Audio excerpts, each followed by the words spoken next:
Well, good morning, Pittsburgh Steeler Nation. John Phillips here. It is Steel City Sunday live from the North Park Lounge, Richland Hilltop Event Center.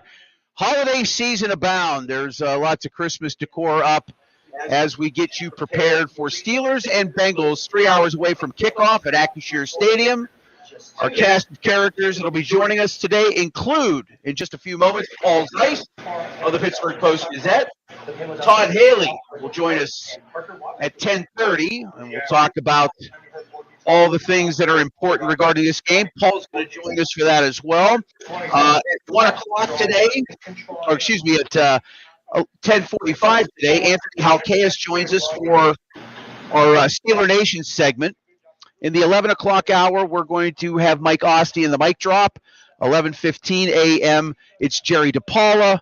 11:30, we've got our NFL whip around with our NFL insider, Zig Fracassi of SiriusXM's NFL Radio. 11:45 this morning, Bill's Breakdown, Bill Akins, who is to my immediate right.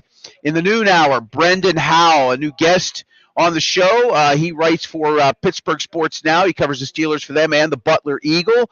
We'll talk with him. At 12:15, I'm excited to say Bill Hillgrub's going to join us. I mean, a 60-year career in this market, spent over 30 seasons calling Steelers football.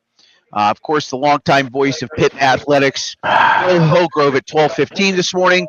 At 12:30, we have Behind Enemy Lines, Mike Santagata, who writes for SI.com. He covers the Bengals, also does a show called Bengals Talk. It's a Cincinnati podcast. He'll be joining us at 12:30 for Behind Enemy Lines. Can I bring you in, Bill? Yeah, I don't have camera. Oh, jeez. Yeah. Well, Bill will be heard but not seen, apparently. Both of us last night at the Riverhounds game, Eastern Conference final matchup against Rhode Island. What a historic night for soccer in Pittsburgh. The other football. Almost 7,000 fans in attendance. It was a rocking atmosphere. We had a good time last night. The only question now is, do I make a 1,000-mile drive to cover the game in Tulsa? Yeah, I don't know about that. If I do, we will still do a show next Sunday. I'll just be in Indianapolis at a Steelers bar, so we'll get to that. We'll cross that bridge when we come to it. Just go a little more north and just go to Chicago. Maybe not a bad idea. Yeah. Not a bad idea. Has Paul Zeiss joined us yet? He is not. He's not in yet. All right, I might have a little sip of my water. Let's talk about the game. Let's get into it while we wait for Paul. Look, these two teams met a month ago on a Thursday night at Paycor Stadium. Just drove by it earlier in the week as I was working down in Kentucky. The Steelers did a great job, like the first 25 minutes, holding Cincinnati scoreless. And then all of a sudden, the Bengals just opened up the floodgates, threw the ball to Jamar Chase 97 times, gave the ball to Chase Brown, and before you knew it, it was 33-31. Bengals win that game in a contest that the Steelers were in control of for most of that first half. And then they were playing from behind. Not quite sure what exactly happened, but whatever it was, it did happen. And it kind of has set off a series of dominoes, since then. A loss to Green Bay. This team obviously struggling last week, right?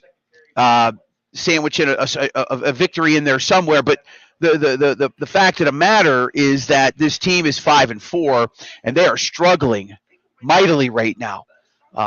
They are having tremendous issues with just getting drives going. They lead the league in 3-and-outs. I think they're now almost at 44% of their drives go 3-and-out. I kind of chronicled that earlier in the week with some commentary. 12 drives against 12 drives in the Sunday night loss to the Chargers. Okay, 12 drives, of which 5 were 3-and-outs. Another one was a field goal drive that was essentially a 3-and-out. 2 interceptions occurred. Those both drives were 2 plays. And then they had, at the end of the first half, a 3-play drive that ended the first half. I mean, if you add all that up, that's 9 out of 12 drives of 3 plays or less, essentially. 9 out of 12. That's 75% of their drives against a good Chargers team, a decent Chargers team who's, chasing Denver, and you got Kansas City behind them, tailing them. If the playoffs were to start today, Kansas City would be out. Kansas City would be out. But let's get back to the Steelers and their problems offensively. Not only do the 3-and-outs not work, but then you've got a 2-for-11 effort on third down Sunday night against the Chargers. This team has struggled offensively. We can talk about the defensive issues in a little bit, but, again, we talk about, Aaron Rodgers, who played extremely well to begin the start of the season. We're not looking for Aaron Rodgers from 10 years ago. That player is not going to emerge. But what you have gotten was an efficient play caller who was surgical in his efforts. His percentage of completed passes was high. His touchdown to interception ratio was extremely acceptable. But you still have these problems, and it comes down to the quarterback being part of that. There are other factors that are mitigating factors that are part of this as well. Arthur Smith, the offensive coordinator, for whatever reason last week, and if you just want to come in via audio, Bill, and chime in unless Paul's off his... All right, well, let's bring Paul Zeiss in. Let's get him involved in this debacle. Paul Zeiss, longtime writer, columnist, Post-Gazette. You hear him on the radio. You see him on TV from time to time. He's always down at Archie's hanging out, apparently. Good morning, Paul. How are you, sir?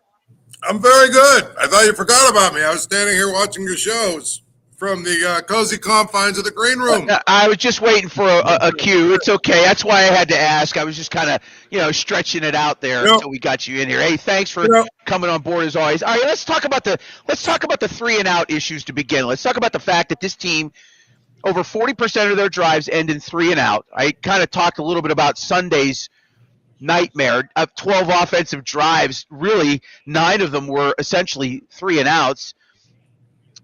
And then the 2-for-11 on third down. Let's start with Aaron Rodgers, right? I mean, he runs the offense. I mean, let's get your thoughts on why they have struggled so mightily with putting any kind of drive together this year.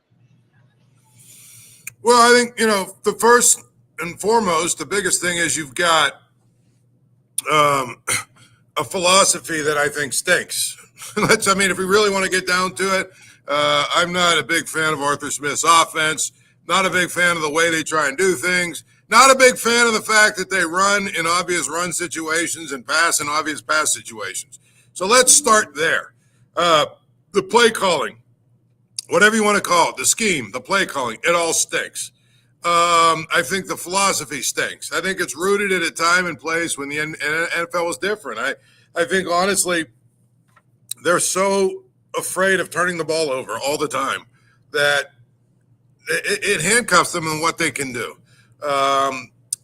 Secondly, let's talk about the fact that this team doesn't really have a lot of weapons. You can say whatever you want to say, but the bottom line is there's not a team I can think of in the history of the NFL that built their team around 3 tight ends and thought that this was going to be how they were going to, scare the pants off defenses. It's just not going to happen. You have to have weapons. They've got one, and everybody knows who it is, and everybody just sort of doubles them or brackets him and takes him out of the game and says, all right, let's let one of these other jabronis try and beat us. Just doesn't add up to me. Doesn't make sense. Yeah, and that's partly Omar Khan not being able to get a wide receiver too. Would you agree?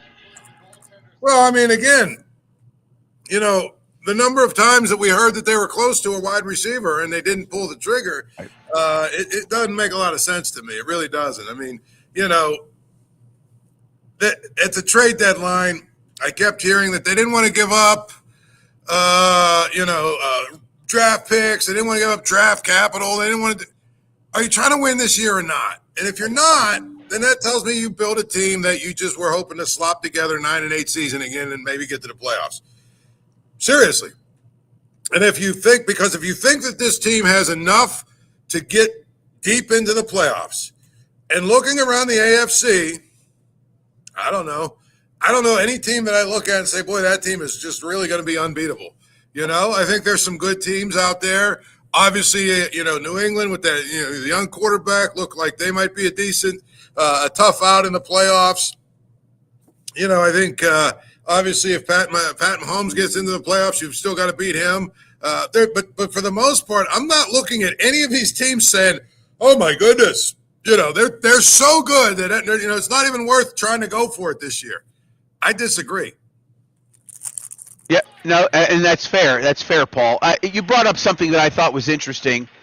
Running when you should pass, passing when you should run. I've seen this not just with the Steelers, but I've seen this with a lot of coordinators in football, both at the college and the NFL level. You pass on first down, you gain no yardage.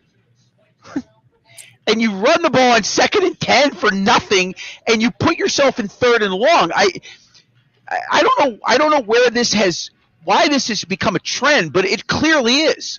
It's clearly become a trend in the league with coordinators that feel like they have to, well, we weren't successful on that. Let's run the ball, and everybody's, stacked in the box waiting for it. Now you put yourself in these 3rd and long situations. Is it just because they want to be smarter than the room? What do you think that might? No, I actually think I think they want to be dumber than the room. I think that's the problem. I think that's really what it comes down to. Like I look at what they do on offense, okay? And it's so simplistic and so basic and so almost easy to predict. Look, I don't watch film. I know some of these writers nowadays claim they watch the all 22 and they know exactly what they're right. Come on. You're not a scout. Please stop trying to be one. But I can sit there, like I sit in the press box. I can tell you almost every formation they're running, what's going to come. And once in a while they fool me with one of their little, play action rollouts. But for the most part, I know what's coming just by looking at the formation. Now, if I know what's coming, and I'm just some schlep rock up in the press box, how about guys that sit and watch film all week of this offense? There's just not any innovation. There's nothing creative about it. There's nothing that I would say is cutting edge. Nothing. And so as a result, I mean, it's becomes kind of easy to figure out how to defend it. And I think that one of the biggest things is, you've got Aaron Rodgers, who's a smart guy who protects the football. Why are you so afraid to just unleash him and let him go? I mean, I know you want to run the ball and you want to be the tough guy, the old school tough guy for the Steelers, and that's how we play. But guess what? Your best asset is the guy that's throwing the ball, not the guy that's running, not the guy that's running, the guy that's throwing the ball. So to me, right. Ball in his hands, which, as I will say, and I was going to say this at the top, 2 observations walking over here past the stadium from where I park, okay? Number 1, passing, could be interesting today because it is windy as hell out there. And when I say that, I mean, I was like walking by and the wind was really howling. And I looked into the stadium, from the street, which you can't see obviously down on the field level. But if you look at those flags that are up at the top of the stadium, they are basically pulled to the, they're stretched and pulled so the wind is really howling. That could have an effect on the game, obviously, because the Bengals like to throw it around a lot. And then the second thing is, I saw a lot more Bengals shirts than I thought I would. But go ahead. Yeah, no, I saw quite a few yesterday in Station Square. I got down to Highmark Stadium a little early for the Riverhounds game, and I was just kind of perusing around, and I saw groups of them, which is rare for sure. Maybe there's a fundamental shift in some of the old guard that, look, this time of year, and I know quite a few season ticket holders, I'm sure you do as well, this time of year, they're happy to give their tickets up, because they've been to 30, 40, 50 seasons worth of games at this time of year. And, if somebody's going to offer them obscene amounts of money for some tickets, they probably will do so. Great point in terms of the weather. And you talked about how, with Joe Flacco, they would certainly like to throw it. But let's talk Chase Brown. Their running attack coming into that game a month ago, awful. I mean, obviously the Steelers' defense had certainly had their share of woes, but they unleashed Chase Brown all of a sudden on the Steelers' defense a month ago, and he ran roughshod over them in a situation like this where, again, you're struggling defensively. It's hard to get to a quarterback when they're throwing the ball 2.5 seconds from the snap.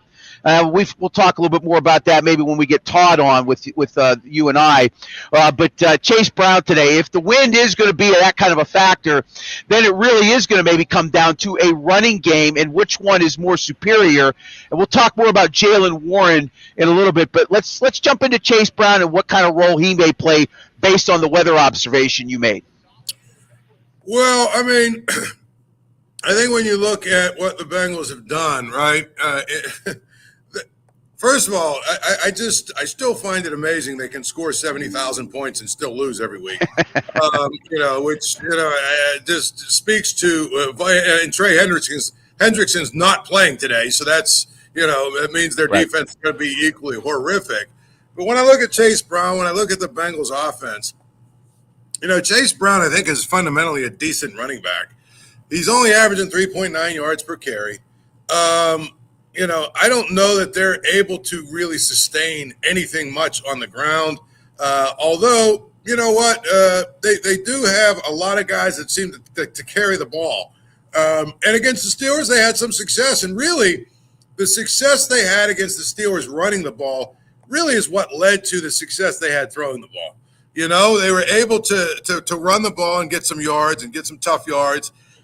And as a result of that, they were able to really go out, and throw the ball around because the Steelers had to worry about their running game a little bit. If you're one-dimensional, no one has to worry about what you're doing. But yeah, they're not one-dimensional. They weren't against the Steelers. Now they should be, because I think the Steelers should be able to stop their running attack. But they got to do it. Yeah, and no Alex Highsmith today as well from what I saw. He's not going to be playing today, so that means more of Nick Herbig. And we've talked a little bit about, the struggles apparently of his, inability against the run. I guess there's something there. We'll find out if there's any improvement today. Although I think more Nick Herbig isn't such a bad thing, certainly since he was probably your best player when Highsmith went down the first time. We've got Paul Zeiss from the Pittsburgh Post-Gazette joining us live on Steel City Sunday, live from the North Park Lounge, Richland Hilltop Event Center. Paul down at the PG offices on the beautiful North Shore. We'll see what kind of crowd shows up today. It is going to be cold for sure as we are into the winter months. And this is where you earn it, as there are now just 8 games left. 9 already played, 8 more to go. And you still have on deck a trip to Chicago next week. You have Buffalo rolling in for a 4:25 p.m. kickoff, and then the the Ravens game after that. So, a very tough stretch here for the Steelers. None of these are easy. If you're Cincinnati, you're looking at your schedule and going, okay, yeah, we're 3-6, but a win today. And yeah, they got a little bit of a tough schedule ahead of them, but then after that, they've got games against Cleveland, Miami, Arizona. I'm not saying that they should completely write the season off, but they sweep the Steelers and they get to 4-6. Why can't they be in the mix, right? I mean, if you're the Bengals, you have to kind of think that way, right? Yeah, you do, but by the same token, man, you got to look at the last 2 weeks and just, the last 2 games and just sort of be sick. Yeah. You lost 2 games that were usually, that were pretty winnable, right? And you lost, even though I think the Bears game, didn't they have a lead like 42? Oh, yeah. 40 or something with like 20 seconds left and gave up a Hail Mary. They gave up 39 points to the Jets. And that was a game they had fully in control, by the way. They blew a lead there. So, you look at it like that. If they had those 2 wins, okay, now we're talking about them 5-4 and they're tied with the Steelers, and all of a sudden this is a huge game. But I think, honestly, they are a team that probably, they're not going to be in the mix. I know they want to bring Joe Burrow back. I would say why? Why risk, getting him hurt more? Let Flacco finish the season because the bottom line is clearly your problem isn't scoring points. Right. One thing if you're losing games 13-10, then you say, yeah, bring back Joe Burrow. But, You're losing games 49-48 or whatever it was, and 47-42. So, to me, I think from a Bengals standpoint, if you look at their upcoming schedule, they're done. I mean, I don't see any path for them, really. I mean, they'd have to get extremely hot, win a bunch of games against good teams, you know what I mean? And right. It's just not going to happen. That being said, I think for the Steelers, this is a huge game. It's a huge game. I think if they get their 5th loss today, you might be writing their obituary for the playoffs. Because at that point, then you look at their schedule and what they have left in their last 7 games. Just to get the 9 wins, they got to be 4-3. That's, a stretch of 2 games against Baltimore, the Bills. You've got at Chicago now. All of a sudden, doesn't look like it's all that easy of a game. Right. You've got at Detroit. I mean, right. Bottom line is you've got 2 games that you got to, I guess should be able to show up and win, Miami and the Browns. But you know what? At Cleveland is never easy, and Miami's playing better. So, you got to find a way to go 4-3 against that stretch just to get the 9 wins. And I think that could be really, really difficult. So, to me, they need to win this game to give themselves a little bit of a cushion or whatever you want to say, a little bit of margin for error. Yeah, no, I agree with you. And just looking at the Bengals schedule, home against New England next week. I mean, the Patriots have won 8 in a row. They've been just amazing. 2 games against Baltimore, and in between that, they've got the Buffalo Bills they got to go to Buffalo on the road. So yeah, it's not an easy hill for either of these teams, and especially for the Bengals, who already have 6 losses on the season. We've got Paul Zeiss from the Pittsburgh Post-Gazette joining us here on Steel City Sunday, live from the North Park Lounge, Richland Hilltop Event Center. Please stop on up. Great drink specials, great food specials. And by the way, this portion of the show brought to you by Arch Masonry and Restoration. Look, they're still hiring, folks. At this time of year in construction, things slow down. Arch is busy. They are looking for craftsmen that can lay brick and block, concrete finishers, construction labor help. If you have no experience, that's okay. They have advancement programs and classes that can jumpstart your career in the building trades. Call them 412-564-5733 or visit archmasonryinc.com to learn more. Okay, so defensively for this team, some ups and downs. Last week, I wouldn't say it was a horrible effort. The offense really failed them. They gave up 25 against a very capable Chargers team with a pretty good young quarterback. Well, he's not so young anymore. I think he's it's like year 5 or 6 in the league now for Justin Herbert. He's a seasoned vet at this point, if you will. You come off that win against Indianapolis and you lay an egg offensively like they have. Again, just kind of going back to Art Smith and where you're at with Aaron Rodgers. Maybe it is time, as you had mentioned, to kind of take the handcuffs off this guy. Maybe, and again, weather permitting. Let's see how the weather is going to play a factor today in terms of the win. But it wouldn't be bad to maybe see him throwing the ball 35 times. But they have to get drives going, and that probably entails Jaylen Warren. Last week, were you shocked at how he did not see a single snap on 3rd down? No Jaylen Warren on 3rd down last week. It was absolutely stunning to me. I'm not, because again, anything that this offensive staff and this offense does to me is usually wrong. I mean, I thought the one drive that was absurd was late in the game when they finally just started handing it to Jaylen Warren. He takes them all the way down the field to about the 15 or 18-yard line, and then they don't hand it to him again. Yeah. And I think they ended up with either settling for a field goal, or it was late enough where they went for it on 4th and I forget how the drive, but they didn't he didn't touch the ball after getting them from here to here. He didn't touch the ball again. It made no sense.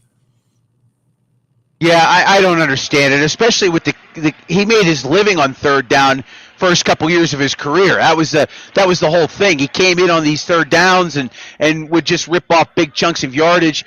I know, Mike, I kind of listened to as much of the presser. I listened to most of all of it. I was in the car driving at the time down to Kentucky. Situational, more coach speak from him. You get tired of hearing this nonsense at times, and you can't understand why they can't figure it out or why they change things the way they do. Again, maybe they're just trying to be sneaky or different. It's certainly not working out for them. They need to produce more drives that don't end in 3 and out. And I do think that probably equates to more Jaylen Warren just running the football. Yeah, I mean, I think the thing about it is I don't even think it's Jaylen Warren. Right. I think it's running the football. Yeah. And I think one of the things they do is they run on obvious running downs, or they run early in the first and second down. They run their run game is, from what I can see, they have 3 different running plays. That's about it. There's nothing creative, nothing imaginative, nothing that is going to make the other team have to defend them. And so to me, it's not just about Jaylen Warren. It's about running the ball more consistently, running it at times when they're not expecting you to run it, and sticking with it, even if you fall behind a little bit. These coaches, they act like if you're down 7, all of a sudden you got to, abandon the run because you're going to run out of time. If there's 13 minutes left in the third quarter, you got time. So to me, they abandon the run too quickly, but part of the problem is when they run the ball, they run it in obvious situations, or their running plays are very obvious. There's not a lot of creativity or imagination with their running game. Here's the thing, the 7 linemen look, or whatever we have 7 offensive linemen. Oh, gee, I wonder what they're going to do here. You know what I'm saying? And then the one time, I guess they did throw it to Spencer Anderson, and oh, wow, they fooled him. And I think what they get, 5 yards out of that or 4 yards out of that? Yeah. I mean, come on. If I'm a defense, I want you to run that 7 lineman thing every single play. Because guess what? You will not score against us. Fair enough. Hey, you made a request to me a couple of weeks ago, and last week, obviously, I had an issue where the show didn't happen. But you know what, Paul? I'm about delivering the goods. Joining us now, and you and I specifically, former Steelers offensive coordinator, former NFL head coach of the Kansas City Chiefs, a resume so long it's too many jobs to list, Mr. Todd Haley. How you doing this morning, Todd? I'm doing great, guys. Paul, you've been waiting for this for a long time. I sure have. But in my defense, I will say I've always maintained that you're the best offensive coordinator that has Mike Tomlin had. So just because you're the one guy that could say no to Ben. That was the big That's probably why you're no longer there. That you just say no to Ben. But I'm just saying, I always appreciated that about you. Like I say about my girlfriend, I grew on you too. See, okay, just to piggyback on that, how hard is it to manage those egos, Todd? I mean, you did it. You were in the league for what, 23 years, 24 years? Yeah. How was it? And you saw an evolution of player, and I think the increase in money obviously plays a role in that. Talk about that for a minute. How do you manage egos of that, and especially quarterbacks? How did you find that to be in terms of managing that? It's usually a good problem. That means you got pretty good players if you got guys with egos. But it doesn't mean it's an easy job. I think really it's what happened with the Giants. At least what I'm hearing is just that different players were treated different ways, and other players were kind of cast to the side. I think coaching is like anything else. It's about knowing what the buttons are to push. There's a lot out there that Ben and I didn't get along, but I mean, we went out and played golf. We played darts. We got along well, but when you're, I think when things don't go well at that position, the rest of the team is expecting a certain response. And sometimes that's not easy. And in this day and age, you're seeing a lot of patting on the back and saying, "No, it's okay," or "My bad," guys doing that. But the players, especially the good players at their positions on the team, want to see a response. I was blessed to be mentored by Bill Parcells, and when the response was needed, he taught me you got to give it, otherwise you'll be labeled a player's best friend, and that stuck with me throughout my career. Yeah, I don't think Bill probably allowed the inmates to run his asylum anytime he was in charge. He's just one of those the boldest of bold personalities, right?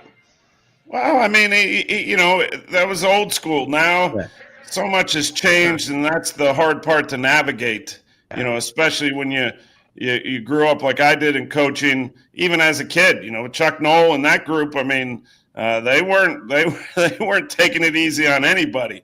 And Bill Belichick was on our staff. Romeo Crennel. I mean, Charlie Weiss, Dan Henning. You learned the right way, I think, to get the job done, because ultimately, and this is the key part of it to me, is players, especially great players, they want to be coached. They want to be pushed, but it's not always easy to do. The easy path is not getting into any kind of confrontation, where the hard path is getting after guys when warranted. And, that's kind of the philosophy that I followed throughout my career. Hey, Todd, I was going to ask you, so my theory, is that when you have an old player, like an older quarterback, and obviously the Steelers have a 42-year-old guy, there's going to be days where the muscles and the joints and everything else don't work quite like they did 10 years ago. And I sort of chalk up what we saw last week from Aaron Rodgers to maybe, he got beat up a little bit, got hit a few times, and you just don't heal quite as quick. You've obviously coached a lot of different guys. I mean, is that a real valid sort of thought that, it was sort of a one-off, and that when you have an older quarterback, sometimes it's going to happen? I coached Kurt Warner, when he was, much later in his career. I think during the week, you see some of that, and I've heard Matthew Stafford talk about it, that, the Thursday nights are the one you got to really pay attention to, because, that's not the day normally they start to feel okay. Even Ben, it was by Friday that you saw him really start moving around well and doing things that you expected. So, it's management during the week, but I don't know. I think it was just a bad game, in a lot of different ways. And I'm not hitting the panic button as of now. Now, if we see it continue, then I would start to say, and that's totally different performance than, say, what I saw from Russell Wilson some late last year, and even with the Giants when he's come in. To me, that looks a little more like scared or not playing free. You have bad games, so let's just give it another week and see what it looks like this week. Todd, let's talk a little bit about Jaylen Warren. Last week, he had a good first half, but then they just stopped giving him the ball, and they didn't use him once on third down at all. They were 2 for 11 on third down. Here's a kid that, made his name on third down play, right? You had Najee Harris first and second down. You take him out. This Warren kid comes out and starts lighting it up. And then all of a sudden you've got this transition away to him becoming the RB1, and you bring Gainwell in to be that third down guy, but not to see a single snap on third down last week. You find that to be a bit strange.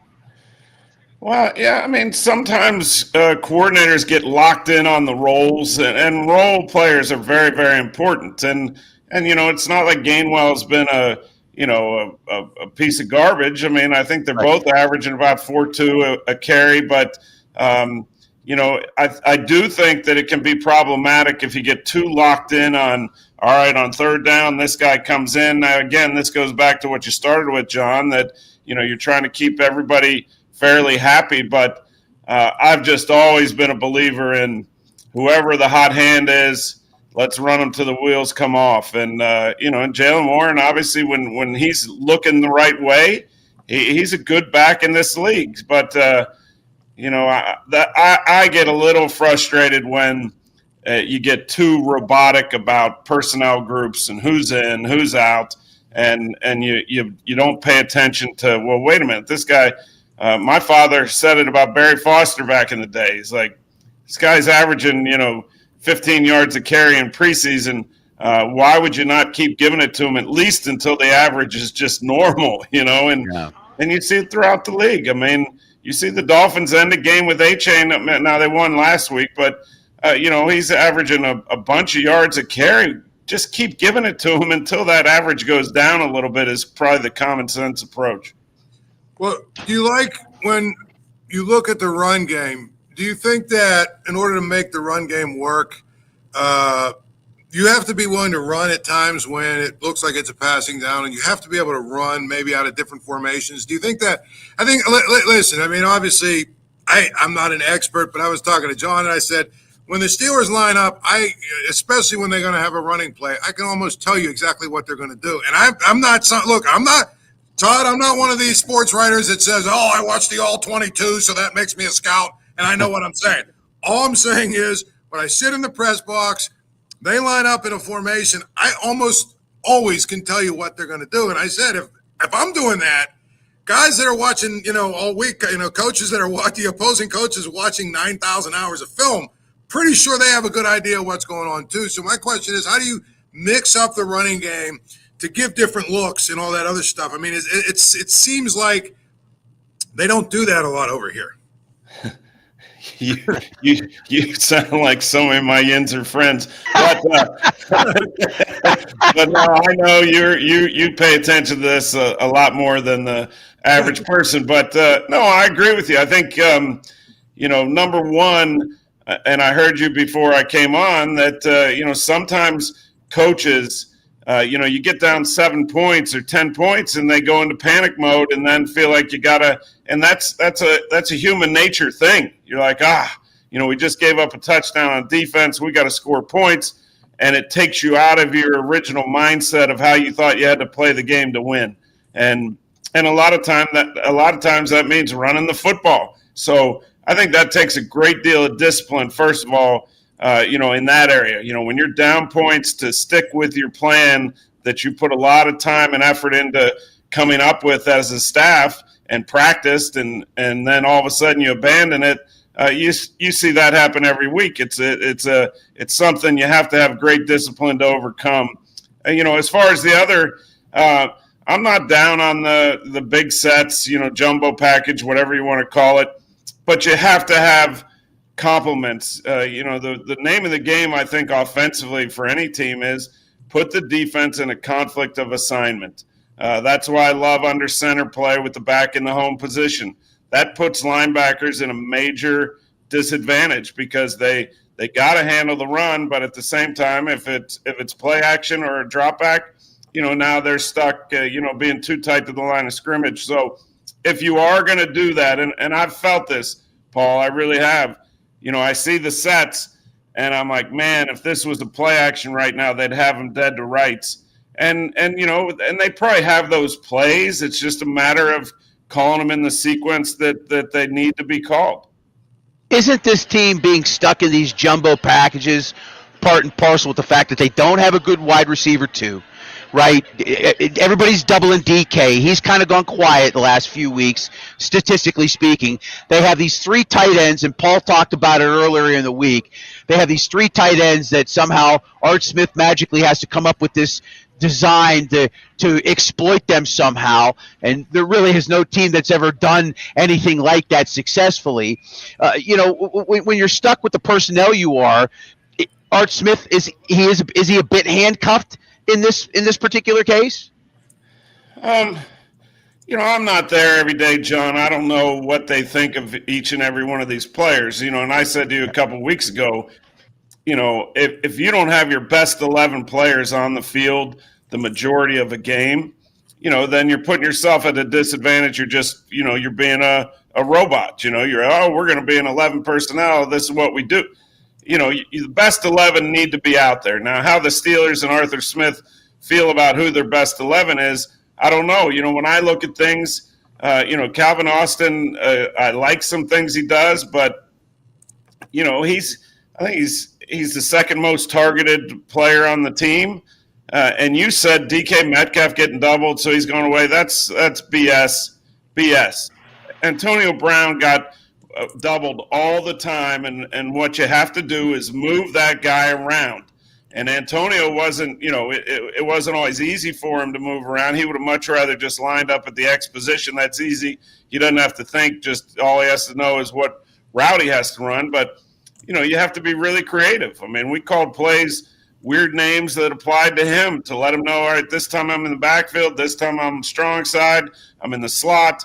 That's how you defeat double coverage because you create a lot of issues for the defense when they have a plan to shut down your number one receiver, whoever it is, tight end or receiver. That's why tight ends, it's tougher to do because they're inside and it makes it much more difficult to handle. So, to me, DK Metcalf, I mean, I don't think he's forgotten how to play. Now, does he need to make more plays, especially in some of the 50-50 situations? Absolutely. But these guys, these big dog receiver types, they get, it's like a running back that the more carries he gets, the stronger he gets. The more targets a receiver gets, the better he gets because he knows it's going to keep coming. I would say move this guy around, put him in some unique spots, get him some easy, other than just a screen here and there, find some creative ways to get the ball going in his direction when you can. Todd, Todd, I was going to ask a question about the offensive line. I mean, obviously you have watched the line play and all that other stuff over the years. It feels like they're getting better, but it feels like there's still a lot of young guys that are learning. I mean, is that sort of a fair assessment what you see? I thought last week they took a little step back. The week before they played really well. Is that what you're seeing? Just sort of, you got four guys who are essentially in their first or second year out of five, and you're also missing your best guy the last couple of weeks. I don't know. Is that a fair assessment? They're young, they're learning, they're getting better, but they still got a ways to go? Yeah, I would think that's fair. I was spoiled with the group we had at times when I was there, but what never changed, and here's another thing I see within the league and even Pittsburgh at times, the players on the other side are really good. The defense coordinators are generally really good. A bad performance might be because you just were overmatched, but now that's when I think coaching becomes more important. I mean, I used to, when we designed third down plan for the week, a lot of teams will have, one or two protections. I made sure, you got to be sliding one direction or the other. You got to include chips. You got to include the tight end. You then have to tie in screens to the tight end and backs off of some of those things. But varying the protection, if you don't do it, you allow those guys that are really good on the other side to really tee off on you. So, we used to slide the opposite direction, and I always grateful for Mike Munchak. And if he felt there was a weakness, we did everything we could to protect that weakness as best as you can by giving them help one way or another, whether it's a guard helping a tackle, a tight end helping a tackle, whatever that weak spot was, you got to vary the protections. And that means you're sliding one direction, you're in man protection sometimes, you're in pack protection, which is everybody sliding the same direction with the back helping off the edge like you see in college a lot. But you got to vary those protections. Otherwise, the defense, as the game goes on, they just start to really get after you. Quick prediction before we let you go. Todd, what do you think happens today? Well, first of all, Joe Flacco has been unbelievable. I mean, I don't think you can talk enough about this guy at this age, going to a new team, doing what he's doing. It's been phenomenal. But I'm leaning hard Steelers. This is the type of game that they have to win. You're at home. The defense generally, not always this year, but generally picks it up a notch at home. If you can shut their run game down, which has been bad, and run it offensively, I would think the Steelers have a very good chance to win the game. Appreciate your time as always, Todd. Thank you so much. We will talk with you next week. All right, Paul, great talking to you, man. Hey, we'll see it. We'll talk to you soon. All right, John. Am I out too? Yeah, you're out as well, Paul. Let's get you on your way as well. I mean, I was going to ask you for your prediction as well before you go. I'll give it to you. I want it. I'll give it to you. I think that the Steelers. Well, first of all, Pitt. Yeah, the home team yesterday didn't play so well on this field right over here. Well, that game didn't mean anything, Paul. Remember? Thankfully. I feel like the Steelers will play really well today. I just think that usually they bounce back from bad games, and they're at home. I think that they probably are not going to let Jamar Chase run wild today. And so it's going to be very interesting to see. Cincinnati will score some points, but I don't think it's going to – I think this will be a game where the Steelers actually keep the Bengals in check. I could see the Steelers winning something like 24-13. That's my prediction. Something like that. 23. All right. All right. None of the over props for me in this game today. Paul, thank you. I appreciate you, buddy. All right. We'll talk to you next week. Okay. Paul Zeiss, Pittsburgh Post-Gazette. You can hear him on 105.9 The X when Mark Madden isn't on the air, who I had a chance to spend some time with last night at the Riverhounds game. Is Anthony available? Is he in? All right. Well, if Anthony joins us, great. If he doesn't, that's okay. Young man might be busy. He, of course, is a lead writer for SteelerNation.com. Maybe we'll get Anthony on at some point in time. And if not, that's okay, because right now in Madrid, Spain, the Washington Commanders and the Miami Dolphins are setting football so far back that King Charles is summoning Cortez to invade the stadium and repel these horrible football players, for crying out loud. This football game is awful. Well, it looks like there's, 12 seconds to go in the second quarter. 6-3 is the score. Miami on top of Washington. You're watching Steel City Sunday here on YouTube, Facebook, and X. John Phillips here. Pleased to be with you this week. Given last Sunday's events, I'm happy to be seen. So, is your camera working? It is not working. Take us off the air? Okay, well, okay. All right, well, Bill Akins can be heard but not seen. Probably a good thing. Which is probably a good thing for some people. There you go.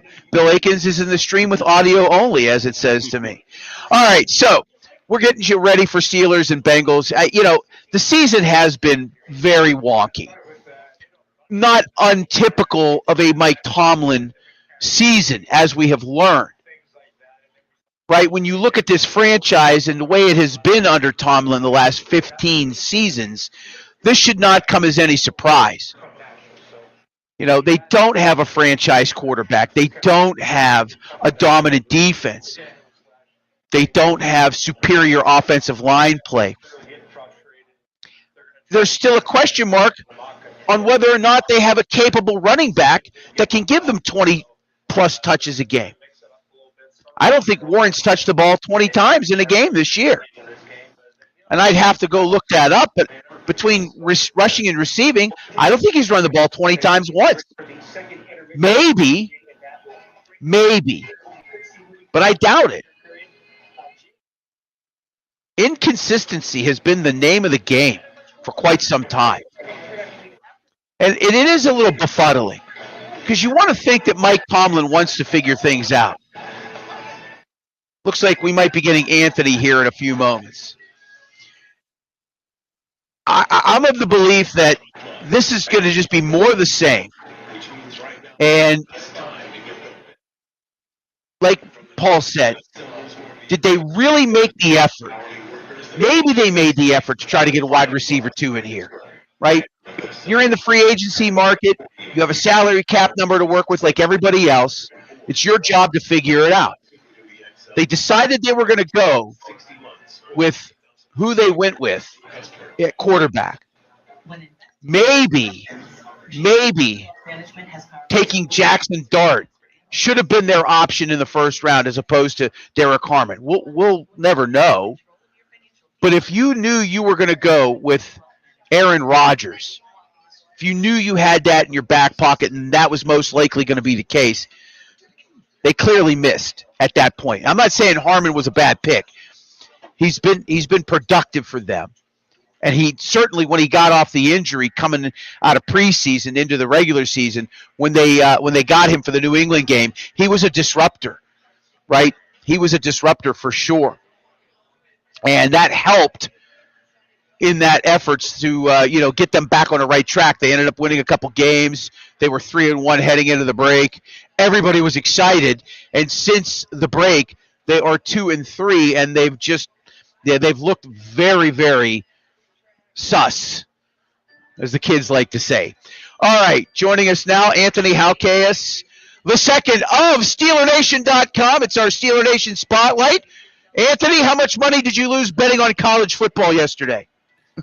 I don't want to. Be careful with the number. I'm just kidding. I'm kidding. Maybe rough day for a lot of people yesterday, I think, but that's a topic for another day. So let's talk about Jaylen Warren to begin with. Why, in your mind, and I did a lot of traveling this week, so I had very limited time to just look at your site, let alone anything else. What was the consensus as to why Jaylen Warren didn't see a single snap on third down? Let's start there. Why didn't Jaylen Warren, in your mind, not see a single snap last week on third down? Which is perplexing, to say the very least, considering he's made his name really as a third down guy, right? He came in on third down. He was explosive. He did all these amazing things. You make him RB1, and then you don't use him on third down once last week? Yeah. What I could gather from what Tomlin said was the main thing was he didn't think they got into a rhythm. And so on first and second down, they get behind, and then on third down, they're not going to run. And, he just kept repeating, like when you're 0 of 11 on third down, and he was mad. I'm sure you saw his presser. Yeah. Yeah, he was not happy, and he was very annoyed with the questions, but I think they were fair questions. I wrote an article about it. I think I called it like an excuse or something. It didn't make a ton of sense to me. Give him the ball on third down. Give him the ball more. 14 carries, he has 2 catches. Every time he catches the ball, he's getting, he's doing a spin, getting 15 yards, getting 10 yards, 3-4 yards after contact. I want Jaylen Warren getting the ball like Christian McCaffrey gets it in San Fran. Yeah, no, that's fair. And look, the excuse of we're not in a rhythm doesn't play out, because a lot of teams don't get into rhythms. They have to change and adjust, or they're just going to continue to stay out of rhythm. That's the method of trying to find a rhythm, is to be a little unconventional and maybe buck what you might normally do. But, again, part and parcel with the whole thing. And by the way, you talked a little bit about the frustration of Tomlin. Now, I mentioned this the week prior after the Indianapolis win. And I don't know if I don't think I talked to you about this. Obviously, we didn't have a pregame show last week, so I did not. You should go back and look at the Steelers YouTube channel. If you get 3 minutes, go back and look at the post-game presser after the Colts game. We actually had it on our post-game show with Jerry D and John Fedko. Tomlin looked relieved. Like that, the look on his face after a 3-minute monologue was a man who was relieved that his team won. So that frustration he showed Sunday night kind of goes in line with where Tomlin is right now. I think he's feeling some pressure internally for the first time in a long time. And I'm talking about Art Rooney II here. There's some substantial pressure that, the public comments from a couple weeks ago, somebody was in Jerry Dulac's chat and asked, and, Dulac said, hey, I'm hearing they're frustrated, and that got leaked out into the public, and the perception is reality. So I think your assessment is fair. Tomlin frustrated, right, and duly so. This team has underachieved tremendously under him for the last 14 seasons. Yeah. I think the thing with Tomlin, too, is he always, whether you love him, hate him, think he should be gone, he always is going to want to – he's a competitor. In his head, there's no one as upset as him that it's been since 2016 that this team's won a playoff game. Like, he totes those bags, and he'll come on the media and speak about it in his own way to try to be cool or to try to help himself internally. But yeah, he feels it. And I think you make a good point. For the first time ever, he might be feeling it from Art II, which is really interesting.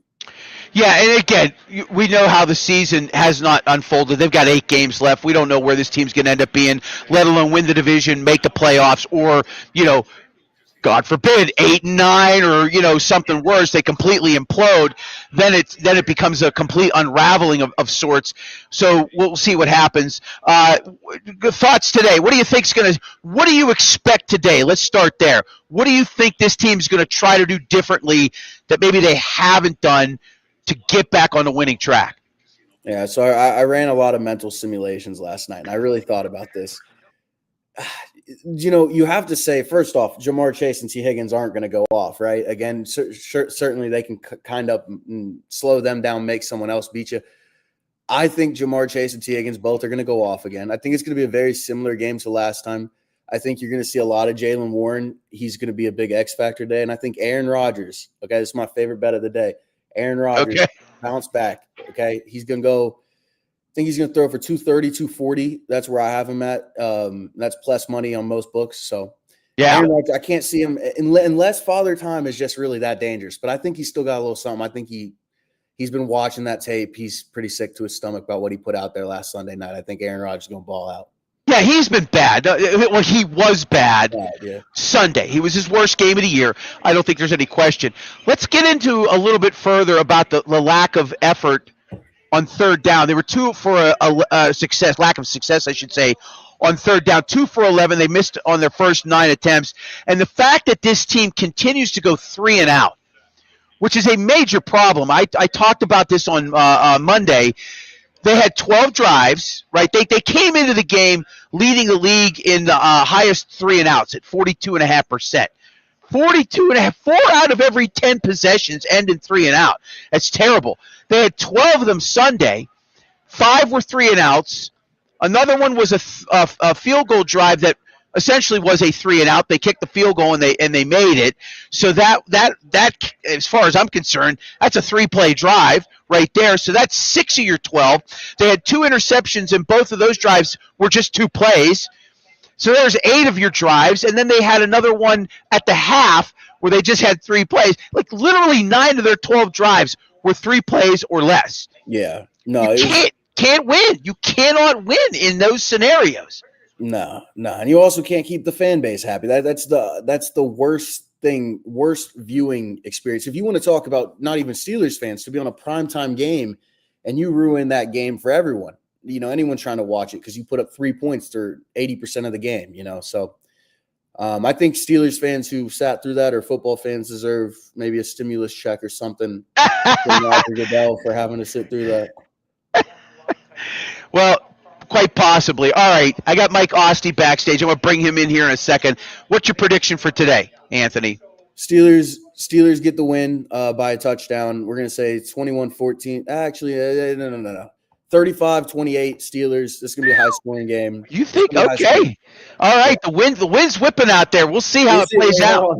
That's my other problem with sports betting. I need to check weather reports more. Is the wind still bad? Yeah, well, according to Paul, who is down there, and that's the other thing I will say before I let you go. Remember, it's not the snow. It's the wind. Yeah. It's the wind, right? Snow equals snover.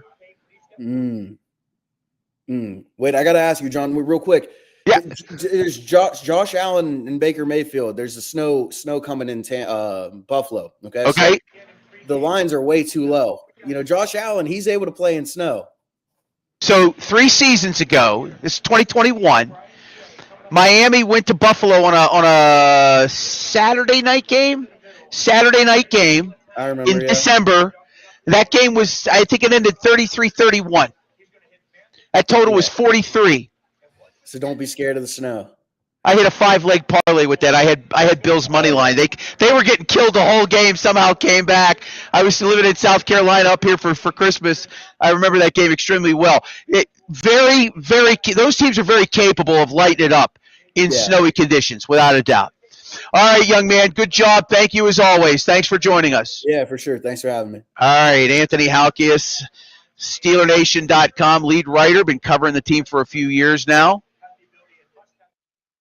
And with that, I'm going to bring in another proud West Virginia alum. I guess that's true. Yeah, we have that in common. You have that in common, Yeah, indeed. I saw Anthony went to WVU. Yeah. Yeah. And look, I like to make fun. All right, I've taken my shots over the years, but my owners are from Beckley, West Virginia. My owners are from Beckley. I spend a lot of time in West Virginia, but good day yesterday, right?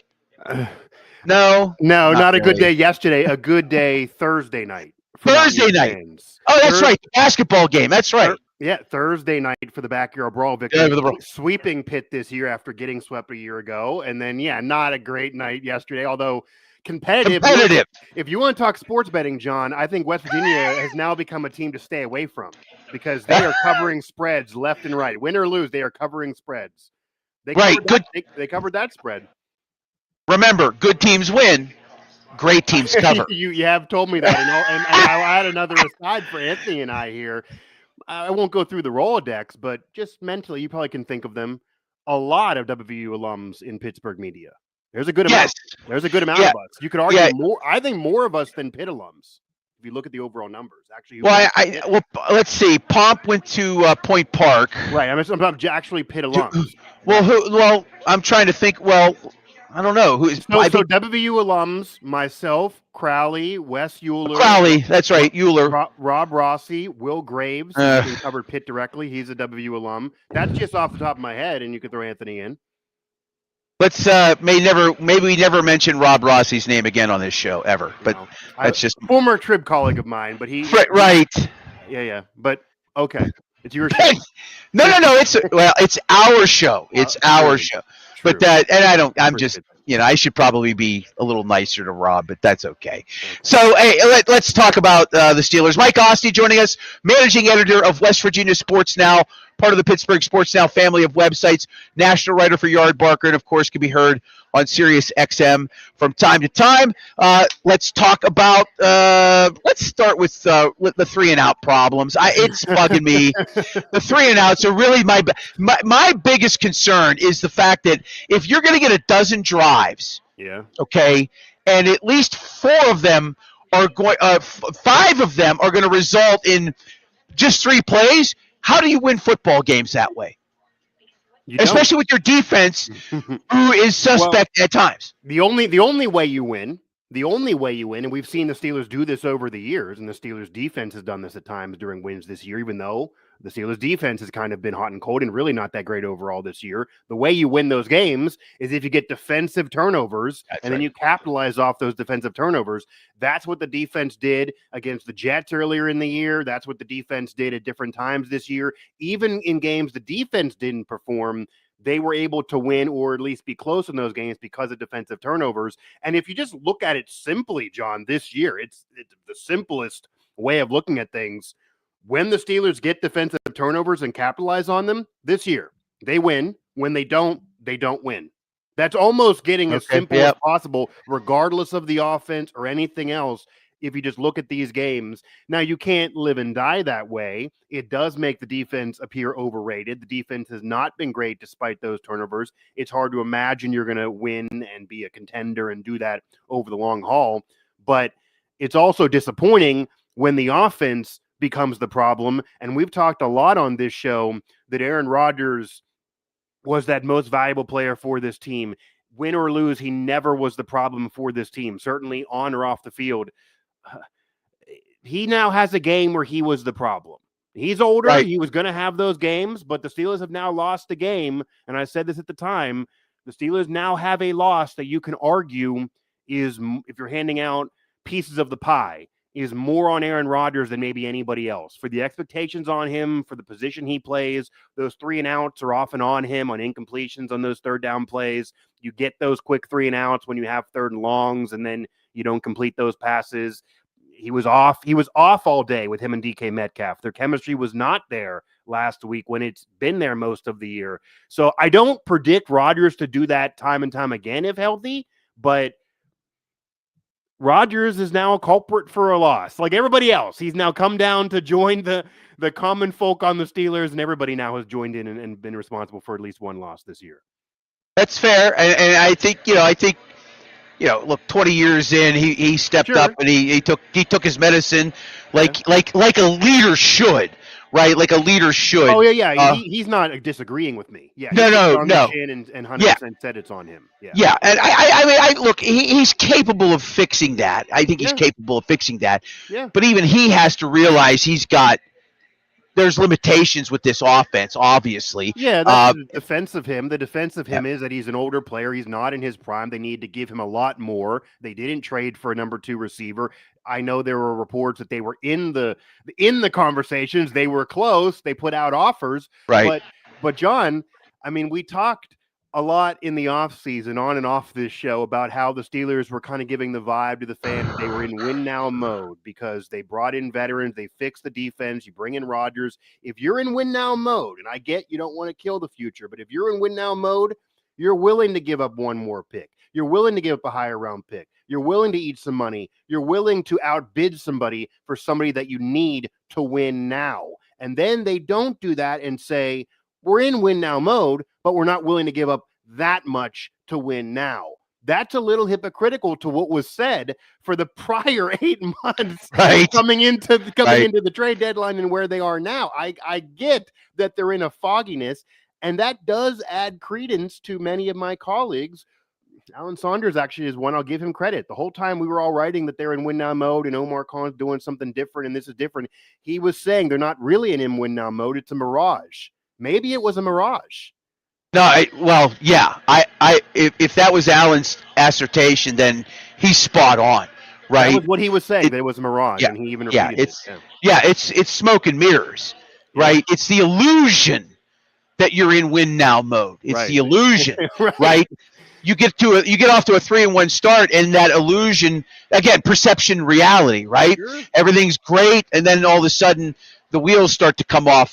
By the way, this portion of today's show brought to us by Arch Masonry and Restoration, concrete finishers, bricklayers, and block layers. If your company's laying you off, Arch Masonry is ready to talk to you because they're still busy. Competitive wages, great 401k and benefits program. If you're looking for work, 412-564-5733, archmasonryinc.com. And by the way, if you want to get a career jump started in the building trades, they have the necessary programs that can help you do just that. Advancement programs, masonry apprenticeship programs. Check out archmasonryinc.com, 412-564-5733. Let's go back and discuss Mike Tomlin for a minute, Mike, here, because look, I'm ready. He was discuss Mike Tomlin. Visibly frustrated after Sunday night in his press conference. Mm-hmm. The week prior, after the win, we happened to get his postgame on our postgame, and I saw a man who looked relieved that they had won a game. I mean, the nonverbal. As a communications guy, the nonverbal. I pay attention to a lot of things. Some people can hear. Right? People listen, but do they hear? Can you tell something's not right by the posture, the look in a face? That man is under some pressure right now internally, in my opinion. What say you? So I don't disagree. I still don't think they would ever fire him. As I've repeated for years, I don't think they are ever going to fire him. Certainly, if they crawl in the playoffs, this is still a winnable division, even though it looks like they're blowing it. And certainly today's game was a big deal in that regard. And it also looks like there's no wild card coming out of this division. So it's win the division or miss out. And if they would blow it with the big lead they had, then it would be deserving for any other franchise to look at the head coach who's been there a while and hasn't won a playoff game for a while. I've said I would have cut bait years ago, and I would still induct him in the Hall of Fame, but I would have cut bait years ago like the Eagles did with Andy Reid.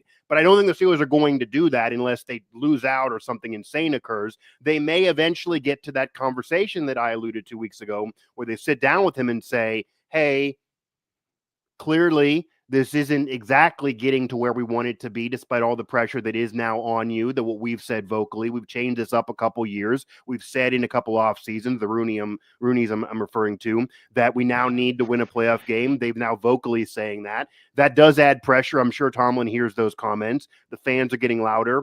Do you want to step away? Do you want to do another job? Could we trade you? Would you be willing to go elsewhere? If these teams are looking for a trade and maybe want a coach, would you accept any of these teams? Because we talked before, the team's always in those rumors. He doesn't really probably want to go to. Right. He's not going to go to Carol. Like, you're not going to send him somewhere that he's going to not want to be. That just isn't how they roll, and he would make it an issue. So do they ever get to that point? I do think Tomlin, regardless of what the Rooney family would do, I believe, and he'll never admit this, John, he'll never admit this. I believe that Mike Tomlin is very aware of what fans and media have been saying over the years, and he is feeling more pressure and more annoyed by it now and last year than really any point the prior decade and a half. I think it is getting to him. I even know even from people that are inside that building that it's getting to them. They think it's getting to him. They're annoyed by it more than ever, because it feels like there's never going to be any end to the commentary about Tomlin and how they should have done the Andy Reid thing and how he's getting stale and no losing seasons unless they win a playoff game. And it does not look like they're going to do that this year. So I think he's feeling some pressure. I don't think he'd get fired. I do think maybe there could be some conversation at some point. I wouldn't predict if I had to bet here, if you're going to put a line out there. I think he's going to coach this team next year and they'll get to 20 seasons. But this is getting different than it was at the beginning of this playoff drought. The fans are just, I think it went from a loud minority to we're getting closer to a majority of the fans now are getting upset, and not just on social media, of all ages. And I think it bothers Tomlin. And yeah, these wins are a big deal to him, because it does almost feel like he's every time he gets a win, he's just really like, oh, it's a week where I don't have to hear it. But if he just gets lost, he stands up there knowing he knows what he's going to get from the media. He knows what he's going to hear from the fans. And he kind of comes off like a little bit of a jerk, because I've yet to hear a question that is not legit. I mean, he gets so frustrated, as if how dare anybody ask him a critical question after a loss.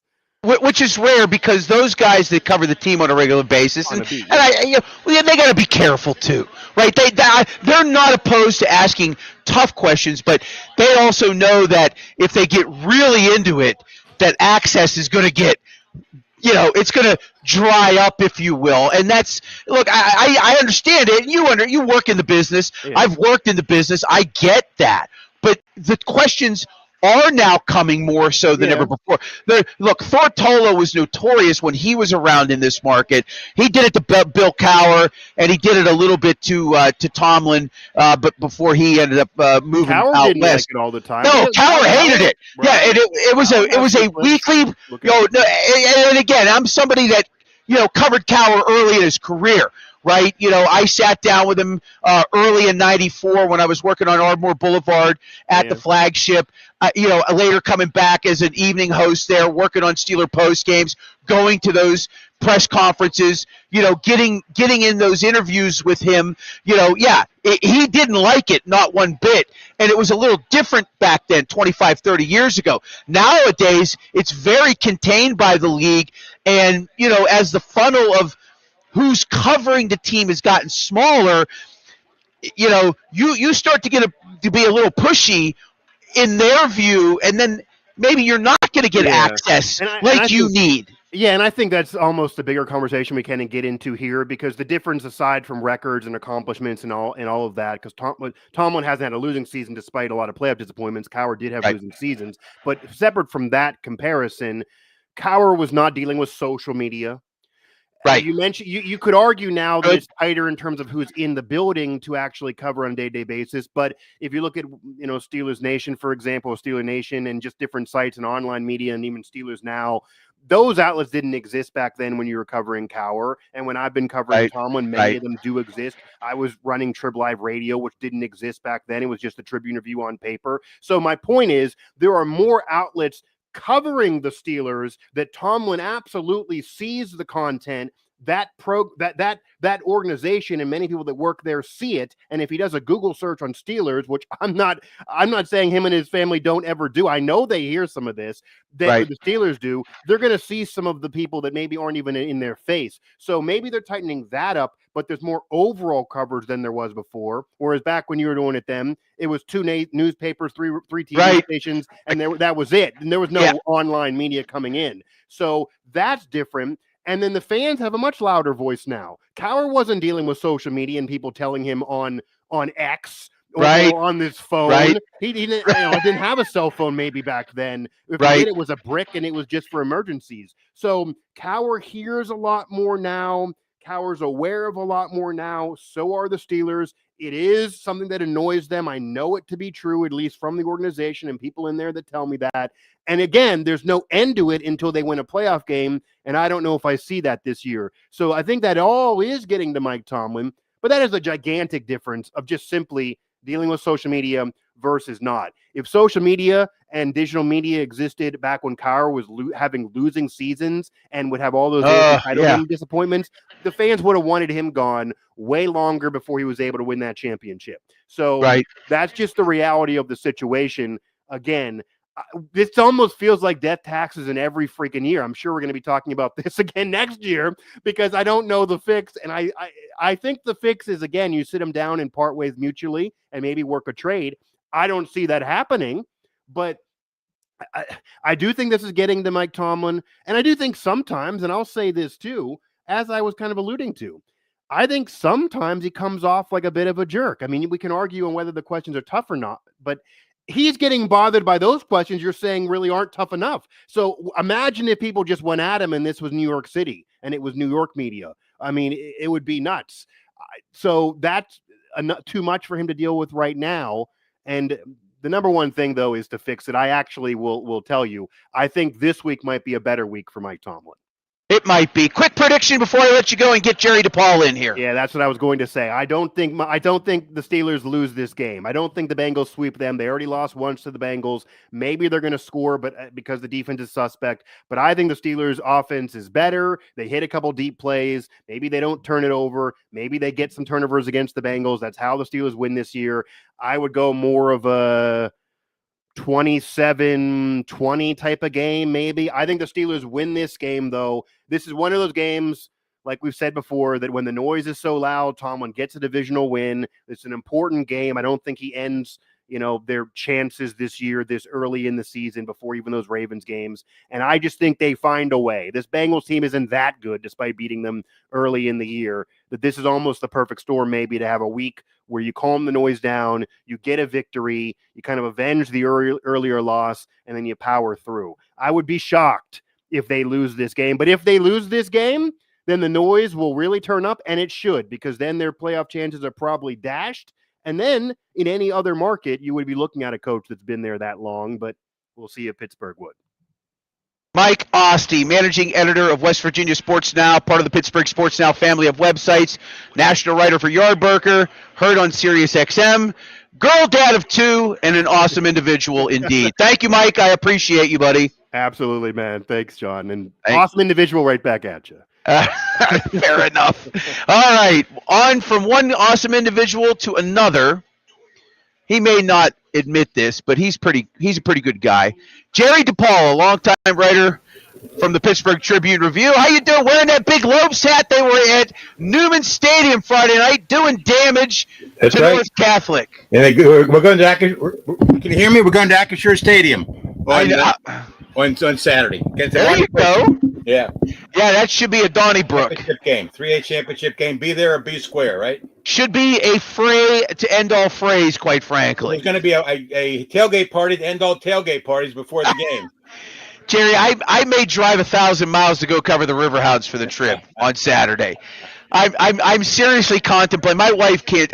My poor wife, she puts up with a lot. She's a saint, I'm sure. She is very much a saint, but today, last night, and then again this morning, some heartfelt conversations about my weekend activities, and I said we'll talk. I said we're going to see what actually happens, but that's going to be a great game Saturday. The Whippeal Finals, the one what is it? It's 1, 2, 3, and 5, I believe. Avonworth, Yeah. Monte Christian at 5. Yeah. Yeah, because 4A and 6A were yesterday Right. up at Pine Richland, which of course went to Aliquippa and Pittsburgh Central Catholic. All right, Jerry, let's John, talk. Let's.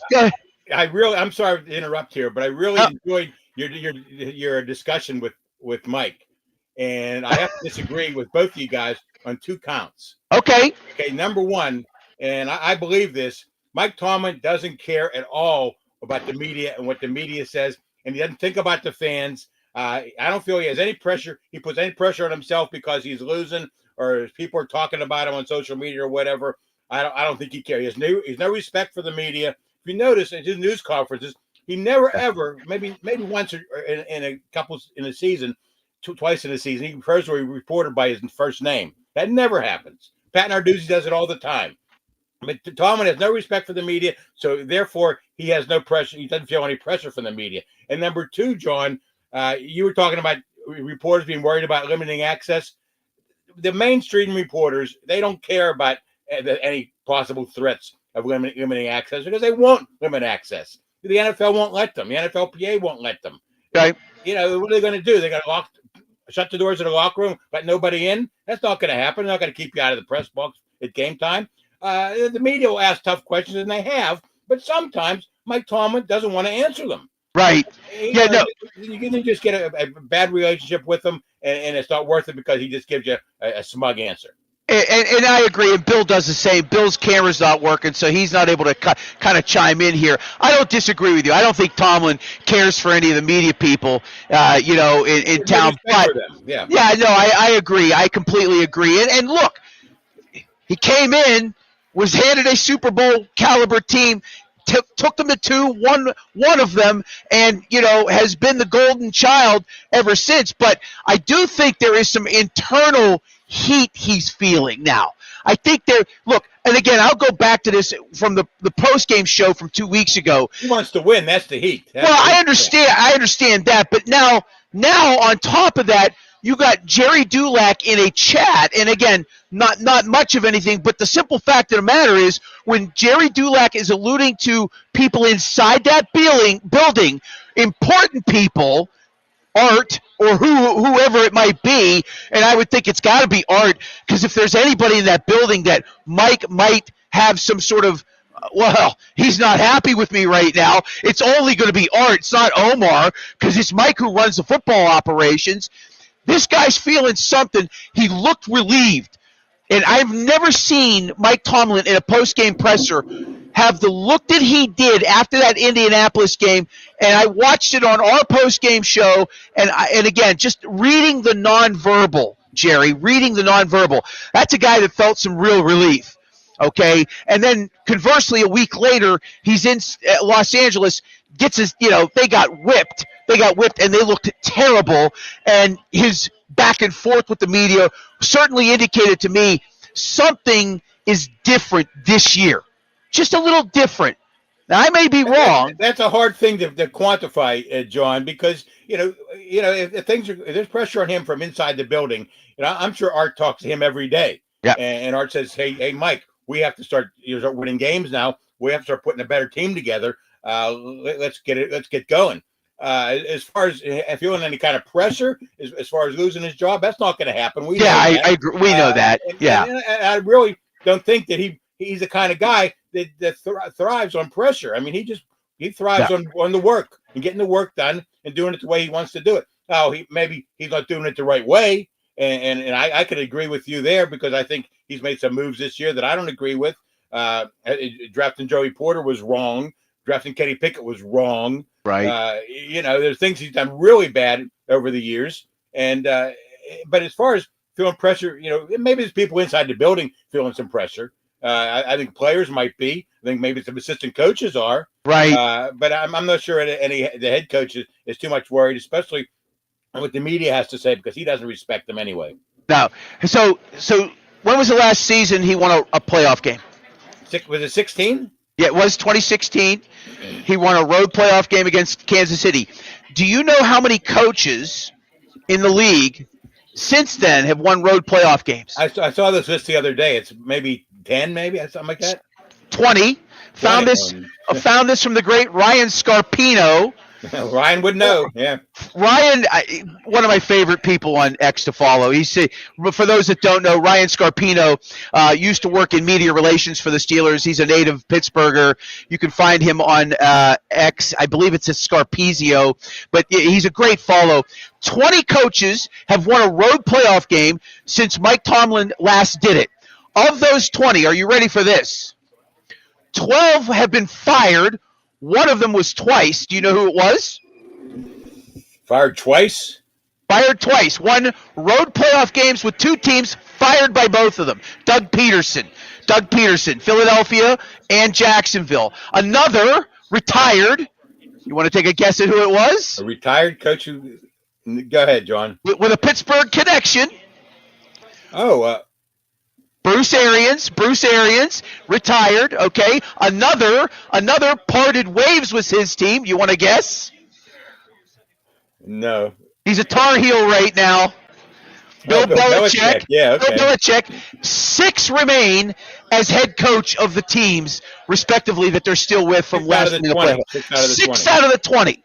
And Mike Tomlin's still there, too. And Mike is still... Right, but he hasn't won a playoff game, let alone a road playoff game since then. That was I found that to be very compelling and interesting, yes. And it shows you the Teflon nature of what he is right now. Right, longest tenured coach in the league. Right, franchise that doesn't like to fire their coaches. They pride themselves on stability in that area. Although you could very much argue they have been quite unstable, especially the past decade under Tomlin. You could go back further since their last Super Bowl appearance. They've only appeared in one conference championship game, that being 2016, the blowout loss at New England. Can they put Jaylen Warren on track today? Will he carry the ball? Will he touch the ball at least 20 times today, Jerry? Quick prediction on that. I'll bet it's going to be between 17 and 20, whether it's between his carries and his receptions. Don't you think it should be more? It really is situational. I wouldn't get much more than 20. Maybe in the low 20s, but he's not. He's not the kind of guy like Jonathan Taylor is going to get 33. I think they got to use him more. They got to use him on third down. I don't get that at all. I mean, they like Gainwell. They insert people in little compartments and don't want to move them out of those compartments. Let Warren, because he runs so darn hard, John. I mean, he runs people over for a little guy. Here's an idea. Put them both in the backfield on third down and put one of them in motion. Right? You know what I mean? Talk to. The thing is, John, and I go over back and forth with fans and friends of mine all the time. Mike Tomlin and his coaches, Art Smith, they're there every single day. They get there at 6 a.m. in the morning and they start looking at film. They have to go to practice. They have meetings with their players. They have an idea what's going to work best. They've been doing this forever. It's their livelihood. Now, we can disagree with him, and I disagree with a lot of things he does, but I'm not a football coach. Why is we not putting Jaylen Warren on third down? I don't know, but I bet he does it today because it hasn't been working. I don't think he's stubborn enough to try to keep doing things and banging his head against the wall and being insane in that way. I just think that he has a certain game plan. Art Smith has a certain game plan, and they try to stick to it as long as they can. And sometimes they have to change, and they do change at all. But as far as today's game goes, John, the Steelers can't win. I mean, they can win the game on the scoreboard, but if they beat the Bengals, who cares? They're 6-4, and they still haven't proven anything yet. And if they lose, oh my God, their season is, like Mike said, the season is practically over. If they lose today, because they got tough games coming up. You got 5 games. You lose 5 of the first 10. What about the next 7? You're going to lose maybe 3 or 4 of those. So I would think that winning the game is mandatory today, but it won't prove anything because you still got games coming down the road. Chicago next week, I believe. That's going to be important to get this team back on track and keep the Ravens at bay, which I think they may not be able to do. Eventually, the Ravens are going to overtake them at some point. Yeah, well, they've gone 1 game lead right now, right? Yeah, they had a 3.5 game lead. It's down to 1. right? You know, and yeah, it is at Chicago next week. Then they come home for a 4:25 game Buffalo, right? against Buffalo, and then the game against the Ravens, the first of two. Prediction, you think prediction, and then I'll let you go. Well, I'm having fun. Let's keep going. Oh, you want to keep going? All right. Well, you're the boss, Joe. I'm just kidding. Whatever you want to do. Listen, as I told Mike Ostie, this is our show, not my show. Our show. Okay. You're the best. I love you, Jerry. I'll see you in the post game. You and Fedco Magic. We're going to make it happen afterwards. You want a prediction? Yeah, of course I do. How about 33-31 Steelers? Would be ironic, would it not? Yes. Bring everything full circle. Thanks, Jerry. You're the best. All right, John. Have a good day. Enjoy the game. All right, thank you, Jerry DePaula, longtime writer for the Trib. Love him.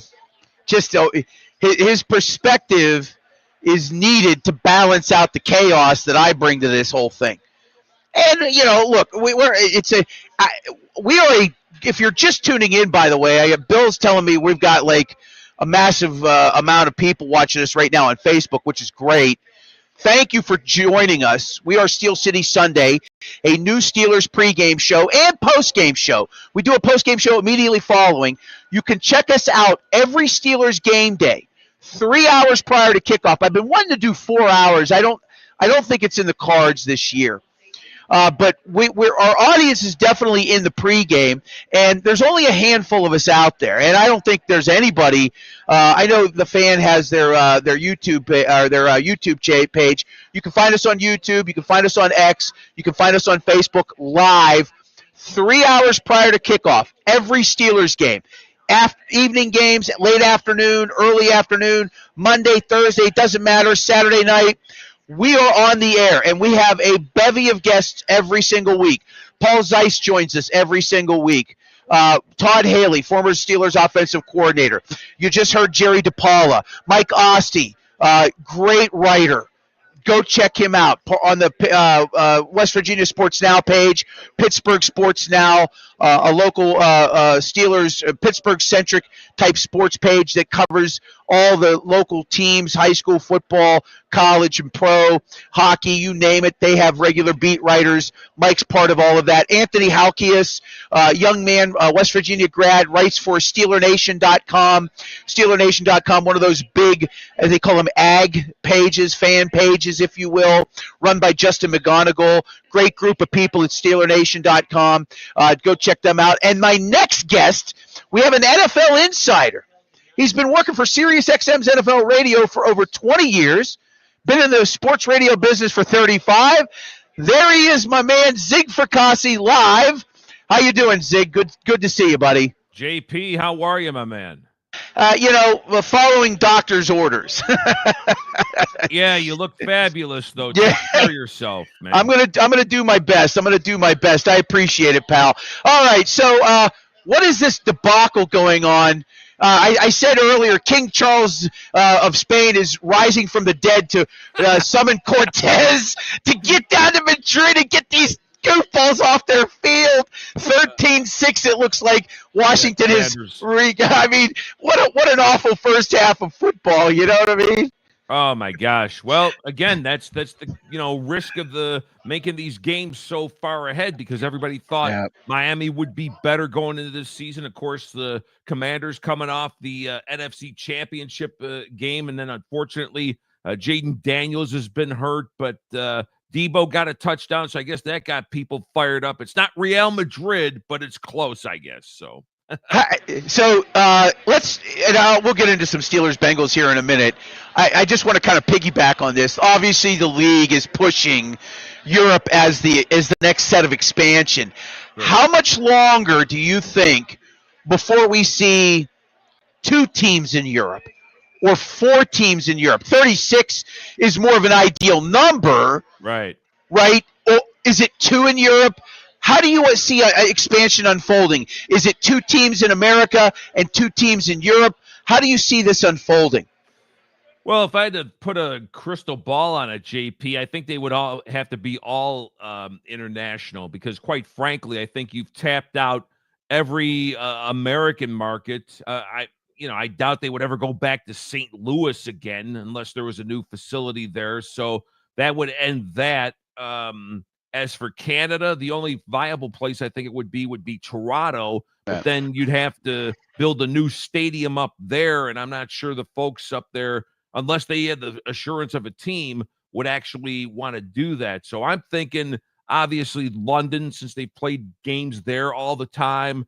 They've had a really good response in Brazil the last couple of years. Now you've gone into Germany, Berlin last week, and now you're in Spain. So those may be the 4 areas, JP, that if you wanted to form a European division, maybe within the next 7 to 10 years, and then you'd have to really figure out, I would think, the logistics. Would you have teams, from, like that have them play almost 3 or 4 game home stands, right? And then have them come over to North America and play for a month. So that's something that would have to be worked out possibly.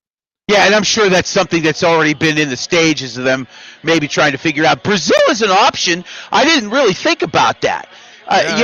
Not a bad option as we get some comments in via YouTube. Looks like Ethan says Todd Haley for head coach and Zig for offensive coordinator. I think you would command too much of a salary, to be quite honest with you. Oh gosh. Hey, when I was the official quarterback in my Niagara Falls street leagues, we were doing bunch formations. We were doing all this stuff they're doing today. All those years ago. That's right. My ass couldn't run anywhere, but I was a stand-up pocket passer. I'm certain you would get a deal done if 10% of your contract was El Polo Loco, by the way. Oh, there you go. And also maybe a little Carl's Jr. too. Carl's Jr. too. Fair enough indeed. All right, let's get into the Steelers-Bengals debacle that's going to unfold today at Acrisure. Wild contest, obviously, a month ago. Steelers got out to a big, not a big lead, double-digit lead. 25 minutes in, they were in command. Then all of a sudden, wheels came off for them, and Joe Flacco channeled, himself from 10, 12 years ago. Big performance, over 400 yards through the air. I think the wind's going to play a role today. Yeah. Paul Zeiss is down there and said that the flag sticks are just like, they're just blowing right now. Okay. And that impacts obviously passing more than it does anything else. If it snows, you can still maneuver and work in those conditions. But when it's windy, it's a little different. How do you see today's game unfolding between these two teams? Do you expect a repeat performance, or will it be something different based on weather, perhaps? Well, before I offer a pick, JP, did Paul offer a thought on the field? Because remember, they played there yesterday, but right. Notre Dame laid a nice little ass whooping on Pitt, by the way. Yeah, well, according to the Pitt head coach, the game didn't mean anything. I mean, have you ever heard that for? I know this is a Steelers pregame show, but have you ever heard anybody say anything like that before? No. That's unbelievable. I mean, I agree with you. It's just preposterous. All right, we'll move on to that. From that, but what's the field like? It's so funny you mentioned that. Now I'm just trying to look and see on the X timeline. That's usually the best indicator. I haven't seen any real photos of anything coming in just yet. I'm sure there's plenty of guys over there. Maybe if you get a chance. Well, according to, I was listening to the Pitt post game yesterday, and according to everybody that was doing the post game show, they said the grounds crew were out there working and the field looked great. So, okay. So here's somebody I follow locally. This is 37 minutes ago, according to this individual this is coming from 93.7 The Fan in Pittsburgh. Okay. From a distance, the field looks good. There are some potholes along the edge, and they actually have video of it on the Fan's X account. So, from a distance, it looks good, but when you zoom in, it looks like the outside field to the boundaries, there's going to be some spots there where it could be a little suspect. And what's Pittsburgh without potholes? Come on. Now, I think that actually bodes well for the Steelers, because then if that's the case, you're slowing down Chase and T. Higgins, right. Are you not? Yeah, right. And speaking of Chase, you're talking about Jamar Chase, or you're talking about Chase Brown? Jamar. So Well, either yeah, Chase, to be either honest. one. So you're talking Jamar Chase. Here's some interesting numbers, and I'm going to talk about this when we get our guy in from Cincinnati for behind enemy lines. Jamar Chase, 23 targets in that game a month ago. Zig, listen to this. Yeah, 23 targets, right? According to Pro Football Focus, he had at least one catch against 7 different defenders who covered him in that game. How about that? 7 different defenders they tried to put on this guy, and he managed to get at least one catch against 7 of them. That's a pretty wild stat, but that just shows you what he is capable of. And that guy gets double-teamed all the time. Yes, That guy gets double. And meanwhile, DK Metcalf he's gone radio silent the last few weeks. Yeah. What are you? What is it about a receiver like Chase who can, and again, Metcalf has not had a 1,000-yard year yet. I mean, he had some good seasons in Seattle, but he didn't attain 1,000 yards in any of those. And look, a couple different quarterbacks. Geno Smith, and then he had, I think, 1 year he had Russ when he first came in the league. Right. Now he's here in Pittsburgh. What does he got to do? When you see receivers in these boondoggles where they have good games and then they go quiet, what do you think it is that they've got to do differently? Well, I think a lot of it, JP, is the fact that, Jamar Chase, he's Batman. He has his Robin there in T. Higgins. Who's Okay. Who's DK's Robin in Pittsburgh? Yeah, he doesn't have anybody. So Not really. So that's the point there. And also, you remember Rodgers talking about this a couple weeks ago, I think, and the quote still stuck with me, where they roll 2 to DK's side all the time. So then, are you trying to get Calvin Austin open? Were you trying to go with the other receivers? Is Freiermuth picking up? So that's the point. I think he was trying to maybe subtly say to his other guys, hey, you guys got to start getting open here because DK is going to be double teamed all the time. Yeah, no, I agree with you on that. Let's take a look at some of the other NFL games. We'll get a prediction on your Steelers-Bengals in a minute. Tampa Bay-Buffalo looks like that's the premier game on the early card. Big news coming out of Buffalo there with Keon Coleman, the second-year receiver, JP. Okay. He has been made inactive, and apparently this has been something going on up there in Buffalo, and I've heard this from some people pretty well connected up there, that there have been a little bit of disciplinary issues going on with him. This may even go back to when, they were looking at drafting him, which they ultimately did, but they wanted Brian Thomas Jr., the receiver from LSU. But then when Jacksonville took him, it really set him off. But when I guess there were pregame or draft meetings and all this, he was kind of questioning the way the Bills did things even before he was drafted. So this is just a bad situation. I think somewhere down the road, John, potential change of address, because quite frankly, this does not seem to be a good fit up there. I didn't mean to go so long on this, but thought you know this. It's important. That's why I bring you on, because you have that depth of knowledge. By the way, David Claycomb checking in via YouTube, asking about sustained drives. And that's one of the other things I want to talk to you about. The Steelers going into last Sunday night led the league in 3 and outs, 42.5% of their possessions. I broke this down afterwards. 12 possessions against the Chargers, 5 3 and outs. A 6th drive was a field goal, which was basically 3 and out, and then the kick was the field goal, so there was that.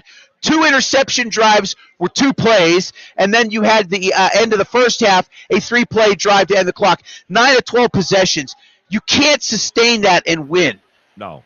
Cannot sustain that and win. Is that Aaron Rodgers? Is it a combination of things?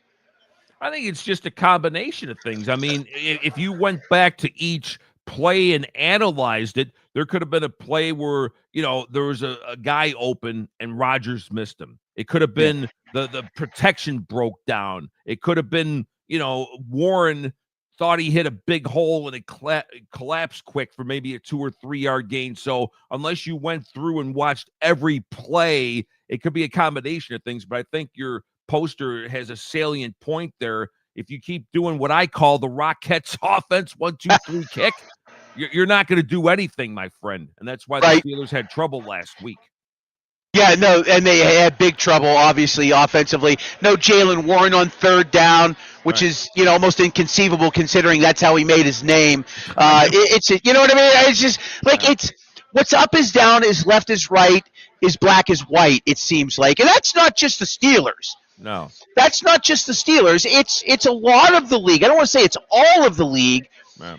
But you see quite a bit of that, like if you throw on, and again, that's why I like having Todd on the show, and thank you for connecting me with him.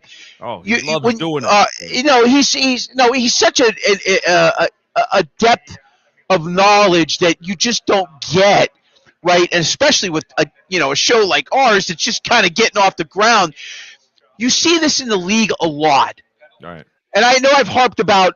And JT the Brick, who and we know that we worked with for years ago, has talked about why do they run a gap on 3rd and 1 and 4th and 1 with a running back 6 yards behind the line?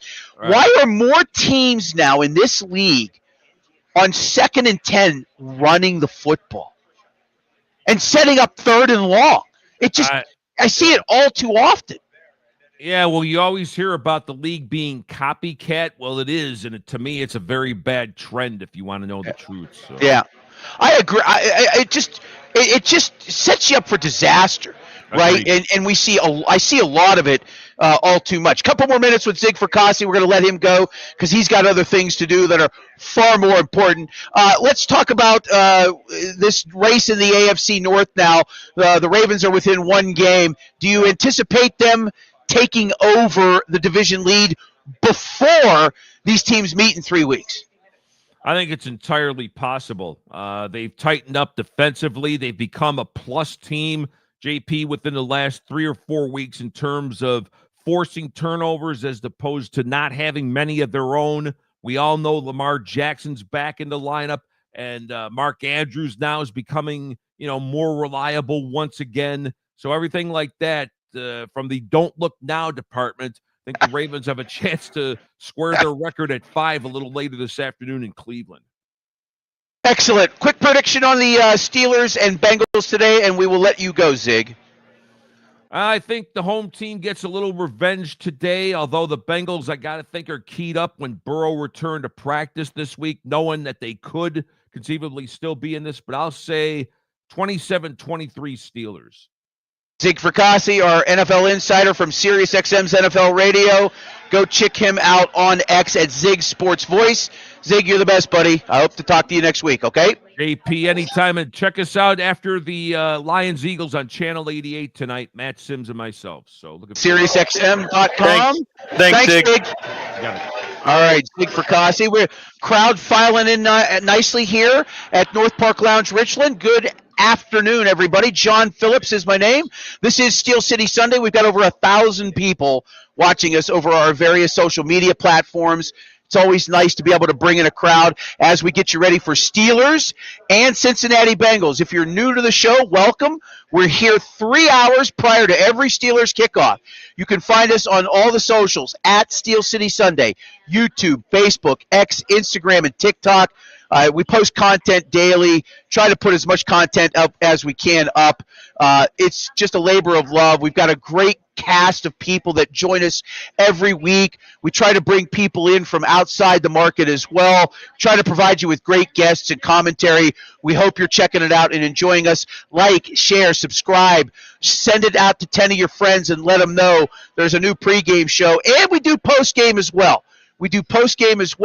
You can check us out as soon as the game ends. John Fedko joins us for postgame.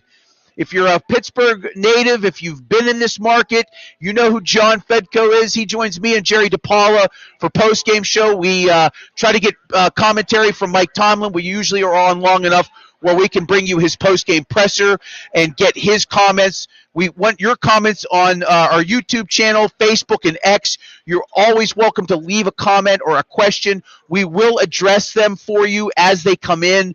We appreciate all the feedback. This is a very interactive show. Today's pregame show will go till about 12:45. We'll probably go till about 12:45 and then let you get ready for that kickoff at 1 o'clock, just after 1 o'clock, from the banks of the Allegheny Steelers and the Cincinnati Bengals from Acrisure Stadium. Bill, you want to chime? Bill Akins, who's our producer extraordinaire, and of course he hosts the Pittsburgh Sports Desk, because we are also affiliated with It's a Wrap Sports. We can't get on the air without Matty B and his team. They help us quite a bit. It's a Wrap Sports, a group out of the Philadelphia area. They help us get the show on the air. They help us with some of our graphics, our intros and outros. Bill hosts the Pittsburgh Sports Desk, and the other one is the Gridiron Weekly on Gridiron Thursday. Weekly. Mm-hmm. So that's Bill. If you are just tuning in, I wish I had a picture of Bill. I don't know if I have a picture of you. We'll get a picture of Bill up at some point. His camera's not working. Yeah. But we'll have him in the post-game show. You want to stick around for that, please do so. If not, that's okay. We're glad that you could join us here as we are moving along in our show. And as I had mentioned, North Park Lounge Richland here on Route 8 in Dipsodia. Wonderful location. We've been here all season long. And you can come in here. They've got a great Christmas theme lined up. They've got great specials in the morning time. They have a breakfast buffet. They have bottomless mimosas. You can come in here and pregame, watch the contest, and enjoy, just like a lot of people do every day of the week. And the food here is very underrated, by the way, not to mention the fact that if you own a business and you're looking for a location for a holiday party, they've got 16,000 square feet of space. And, yeah, great location. One of our fantastic sponsors, as is Arch Masonry and Restoration. I've been working with Arch Masonry and Restoration for a decade now, folks, and they are still hiring. At this time of year, if you're a concrete finisher, a bricklayer, a block layer, if you're a construction laborer, and your company is slowing down and telling you they don't have work, Arch Masonry does. Go check them out on the web, archmasonryinc.com. Call them, 412-564-5733. They are looking for experienced craftsmen in the brick and block work area and concrete. If you have no experience, that's okay. They can teach you on the job. They have advancement programs and classes that can get your career in the building trades jump-started. archmasonryinc.com, 412-564-5733. They've been a sponsor since day one. We appreciate them and, of course, allowing us to bring you coverage of Steelers football. Again, the numbers continue to go up. We are excited that as many people as they are tuning in. We have, no advertising budget. You can take the Arch graphic down when you get a chance there, Bill. Sorry about that. Beats you looking at this face right here. I don't know how we're doing it. We're doing it through sheer will and muscle. All the guys that are involved in the show on a regular basis, are doing all they can to get us out there and promote. I believe Steelers Chick, she's got a Facebook page and an X account. I think she's got us on her Facebook page today, which is helping us out tremendously. Wendy, thank you very much. You're fantastic. We love all the partnerships that we've been working with this year to kind of help us along in getting the message out that there's a new pregame show on with people that cover the team, that have worked for the Steelers. We have Todd Haley on our show, a former NFL head coach and offensive coordinator. That's that's not bad for 9 shows in. And to have over 1,000 people, we've had some decent shows, a couple thousand, 2,000-3,000 checking us out. It's been pretty good. We're excited. Every week is an adventure. We don't know who's going to check us out. We hope you make us part of your pregame ritual and tell some people about us and go like our pages. YouTube, Facebook, X, Instagram, and TikTok at Steel City Sunday. That's where you can find us. And we would love to have you on. And just, a different perspective. Very guest-driven. We do some breakdowns, obviously, but I think it's more about the perspective of people like, us, some of us, I don't consider myself media anymore. I've worked in the sports media, spent 6 years at the Fan, worked at Channel 11 with John Fedko, spent time on Ardmore Boulevard at 12:50 a.m. WTA back in the day when they had the Steelers pre and post game, and they covered Pitt, and I did evenings on that station back in the late 90s. You know, I wanted an avenue to talk about the Steelers this year, and we're just very blessed to have sponsors that can get us on the air every week. Bill, who is just a tremendous source of podcasting and live broadcasting knowledge. I can't do the show without all these people. And the fact that you're tuning in is fantastic. It's awesome. And we just hope that you continue to join us as the Steelers go, right? A lot left to be determined with 8 weeks left, but it starts today at Acrisure, and the Steelers need to desperately get a win. I think the season just comes unraveled if they lose today. And I've been predicting for weeks now what they're going to do, and I'm completely wrong every single time. I'm afraid to even give a prediction here in about 45 minutes, but I will. I'll hold off on that as we have a few more guests lined up here in the 12 p.m. hour. We've got our third hour of programming. Brendan Howe, hopefully from he is backstage. All right. Got a chance to read a little bit about what this young man's been doing. He writes for the Butler Eagle. He also covers the Steelers, and he's live at Acrisure from Pittsburgh Sports Now. Brendan Howe joining us on the show. Inside the building. Brendan, how are you, sir? I'm good. How are you doing? I'm actually slightly outside. I'm hoping that the Wi-Fi still works out here. So. No, you're good. You're good. I appreciate you giving me a few minutes. I know you're working, and that's that's always a good thing. It's nice to have a credential and be part of, as I always like to call, the wretched sports media that gets to cover NFL football. It's definitely enjoyable. All right, so let's get your thoughts and perspectives on this team so far. 5-4, still have a one-game lead in the division. What do you want to see different today that we didn't see last week in that disgusting performance against the Chargers? Obviously, the defense is a big question. You mentioned they're 5-4. This has been a really hard team to predict. It's just been like a roller coaster. I heard you say that you're kind of making a difficult prediction here in a few minutes. It all starts with Ja'Marr Chase, obviously, and with what he was able to do when he was in Cincinnati. There was no one that could cover him. I think he had 21 targets, 16 receptions. Both were historic in terms of, I think I wrote it was in top 10 of something in terms of the receptions and the targets since 2000. And the fact that this is a banged-up defense, too. Alex Highsmith will be out today with his pectoral injury. Darius Slay's out, too, with the concussion that he suffered last week, which makes it even harder for this defense to kind of run at full speed and be able to stop Joe Flacco, who gets the ball out of his hands really quickly. So, I think it all starts with stopping Ja'Marr Chase and stopping that run.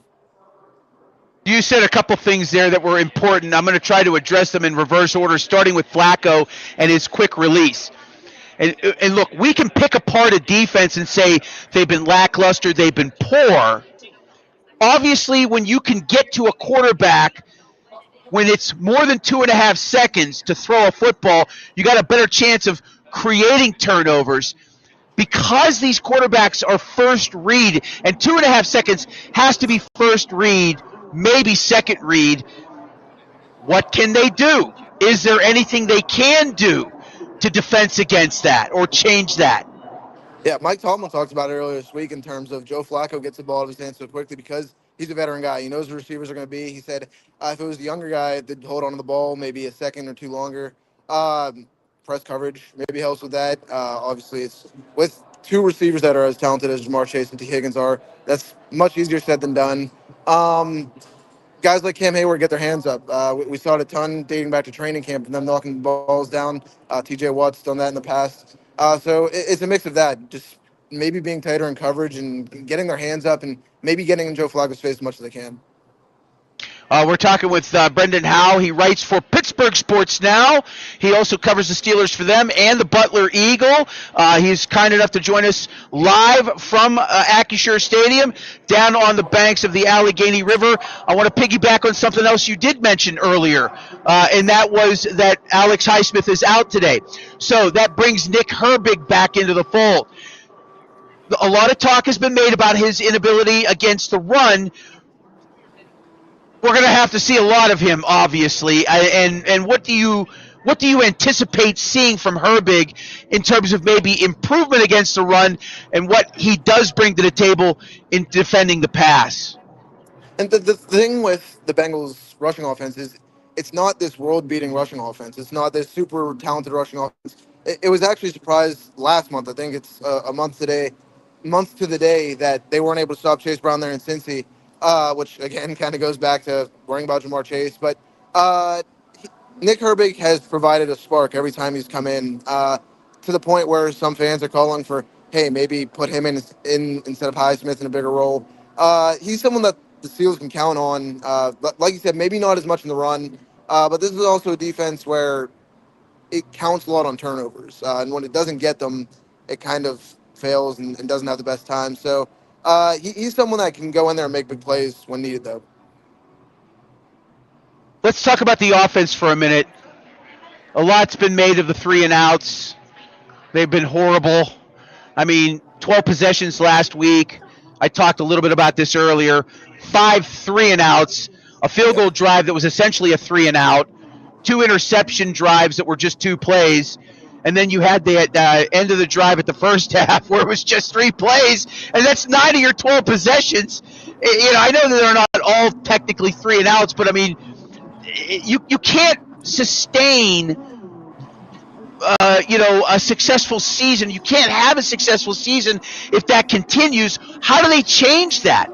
Does that lie on Aaron Rodgers primarily, do you think, or Art Smith, combination of? I don't think that Aaron Rodgers will have as bad a game today as he had last week, and that one was a one-off in a lot of ways in terms of some of the stats they showed at the end of that broadcast. I wasn't out there in LA actually, but with what they were talking about on Sunday Night Football there, some of it is it doesn't feel like DK Metcalf, other than maybe that big reception that he had in Ireland where he runs for 80 yards. That he's really been unlocked in this offense, and that is a lot because of who's at wide receiver too. I joked around on Friday during warm-ups. Aaron Rodgers was throwing passes to Arthur Smith, said maybe he's hopping at that wide receiver too, which I thought was pretty funny there. But yeah, and a lot of those, you mentioned the third downs and them going 3 and out. It was really interesting that Jaylen Warren wasn't in on a lot of those third downs either. So he's someone that, like Nick Herbig on the defense, he's someone that provides a spark for that offense, for that attack. We've seen that at the game against the Seahawks when he bounced off like 8-9 guys. He was really humble about it afterwards, credited his blockers down the field. But he's someone that you have to get the ball to more and have out there on third down, especially in those short yard situations. Yeah, you brought up my next topic, which was Jaylen Warren. Mind-boggling that they didn't put him in on any third downs at all.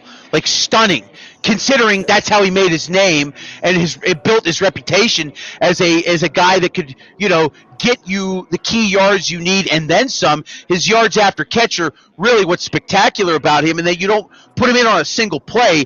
It's perplexing. And I've talked a little bit about this with Todd Haley earlier, and Paul Zeiss had mentioned it as well.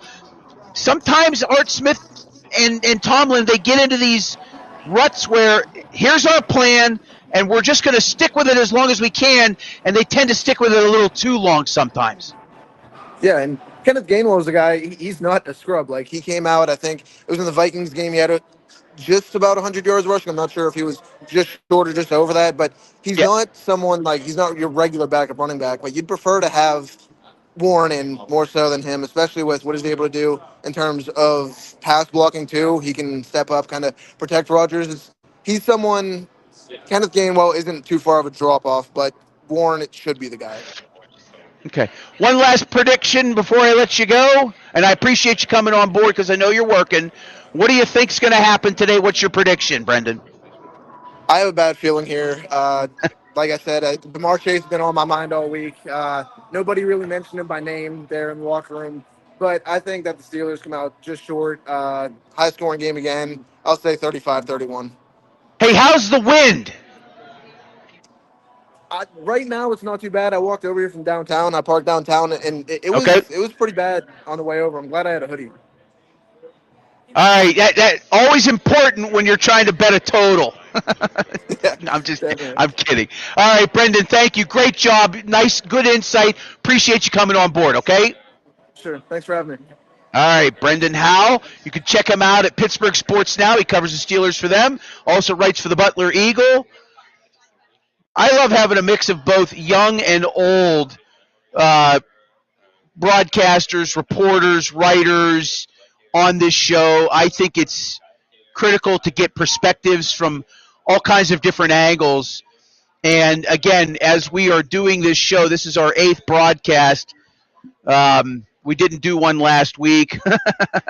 Sorry about that. But we're happy to be back on the air. This week is our 9th show, I should say. And so, having different perspectives from people, I think it's very critical. It's imperative, quite frankly, to get different thoughts on, what people see. People see things very differently. Bill Hillgrove going to be joining us here real shortly. I'm excited to be able to talk to Bill, longtime broadcaster and play-by-play voice of the Pittsburgh Steelers. Been the voice of Pitt Athletics for 50-plus years. Was at Channel 4 for many years, and he'll hopefully have some interesting things to say. I want to get his thoughts on the current state of affairs with the black and gold. We'll get to Bill here in a few minutes. This is Steel City Sunday, brought to you by the North Park Lounge, Richland, and the Hilltop Event Center. That's where we broadcast live every single week. We are here at the venue. It's got a Christmas feel to it. They're running a holiday special here. We'll try to get you some more information on that in a few minutes. I think it's important to kind of talk about these sorts of things because without Mark Baranowski and the North Park Lounge restaurant group, we're not on the air. We can't do this for you every single week. Our numbers are pretty good in terms of people finding us. We are, we work with all kinds of different organizations. We've got Steeler Nation that we work with. They are fantastic. Anthony Halkeas joins us every single week from them. Great Steeler blog if you ever check them out. There's a number of good ones out there for sure, but that's one that we work with. Obviously, our relationship here with NPL Richland goes without saying. Great group of people, great food, specials, all kinds of things up here. You should try to check them out if you get some time. Always a good location to watch a Steelers game. We work with Arch Masonry and Restoration. Again, partnerships are important. Arch Masonry has been a great partner since day one. They are still looking for brick masons and block masons, concrete finishers, and labor help. 412-564-5733, archmasonryinc.com. If you're in the building trades and you do one of those careers specifically and your company is slowing down or you're not working, give Arch a call. Go check them out. Great local company. I've known them for over a decade. I've worked with them for over 10 years. They care about their employees, benefits programs, bonus programs. If you have no experience, no problem. They have advancement programs and classes that can jumpstart your career. archmasonryinc.com. Let's bring Bill in, even if it's just via audio for a minute. Bill, how do you feel about today's game? Well, I feel good about it. I mean, I think that there's, there's some factors I think going into this that I'm a little bit concerned about. But I think overall I'm pretty good about. I mean, this is a must-win for them. They need to. You got to win this game. Yeah. You've got to win this game. If you have any intention of making it to the postseason, you've got to win this game. You cannot get to a fifth loss at this particular stage of the season. I think for me, and I know we touched, on defense, but I think you got to limit Joe Flacco's time in the pocket. How many times have we seen Joe Flacco have time in the pocket and just pick teams apart? So I think you gotta do that. I think you gotta. You got to exploit that bad defense. I mean, that's a terrible defense for the Bengals. I mean, they're ranked 31st against the run and 30th against the pass. I mean, that doesn't get too. I may add this right now. The Steelers are 32nd against the pass, so you have that. But no, I think you got to exploit this bad defense. I really do. And that's why I asked about the wind. And just from a betting perspective. As we do a little Consigs picks here, the wind's going to play a big role, but I still don't think that that's going to matter unless you're throwing a ton of long balls. Where Cincinnati was successful and where the Steelers have been successful is when they get that intermediate pass that doesn't have to be deep and up in the air where wind can take it. It can just be a ball that's 8 to 10 yards off the field and 7 to 10 yards down the field over a linebacker and into the hands of a receiver who's going to run that ball and get that yak yardage that everybody talks about. And that's where Chase – I mean, there's that famous photo of that last drive of that game where he ran a crossing route and there wasn't anybody around him. Yeah. Not within 10 yards. You put a circle. There wasn't a defender within 10 yards of him anywhere. Right. Upfield, downfield. So because of how bad these defenses are, you do have the setup for another big day offensively. And I like what Zig Fracassi said, saying about how, T. Higgins is Jamar Chase. Jamar Chase is Batman, and T. Higgins is his Robin. And he hit the nail on the head. You got DK Metcalf, and he really doesn't have a Robin. It's been a problem for a while now. You don't have a legitimate number 2 receiver, and God, I can't tell you how many times we've addressed this on my Wednesday Pittsburgh show, on how they need to go out and get a legit number 2. We talked about it so many times. I mean, this receiver's available, and it's just they come and go, and they don't sign anybody. Another thing I wanted to make was about you guys were talking about the 3-and-out problem. Yeah. Listen, when you look at this, they've had long 3-and-out. They've had long third downs. You're looking at some of these third downs that have been, +4 in yardage. And, that's a situation where you're going to have a low conversion rate as it is. But, I mean, and I agree with Paul. I think he hit the nail on the head. Play calling oftentimes in those third downs has been way too predictable. Yeah. And you've it's been way too predictable, and there's just has been ineffective plays. And, when you look at last week, I mean, in crucial moments, and I mean, you did have inconsistent quarterback play from Aaron Rodgers. I said it. I think that was one of his worst games of his career. I've watched a lot of Aaron Rodgers.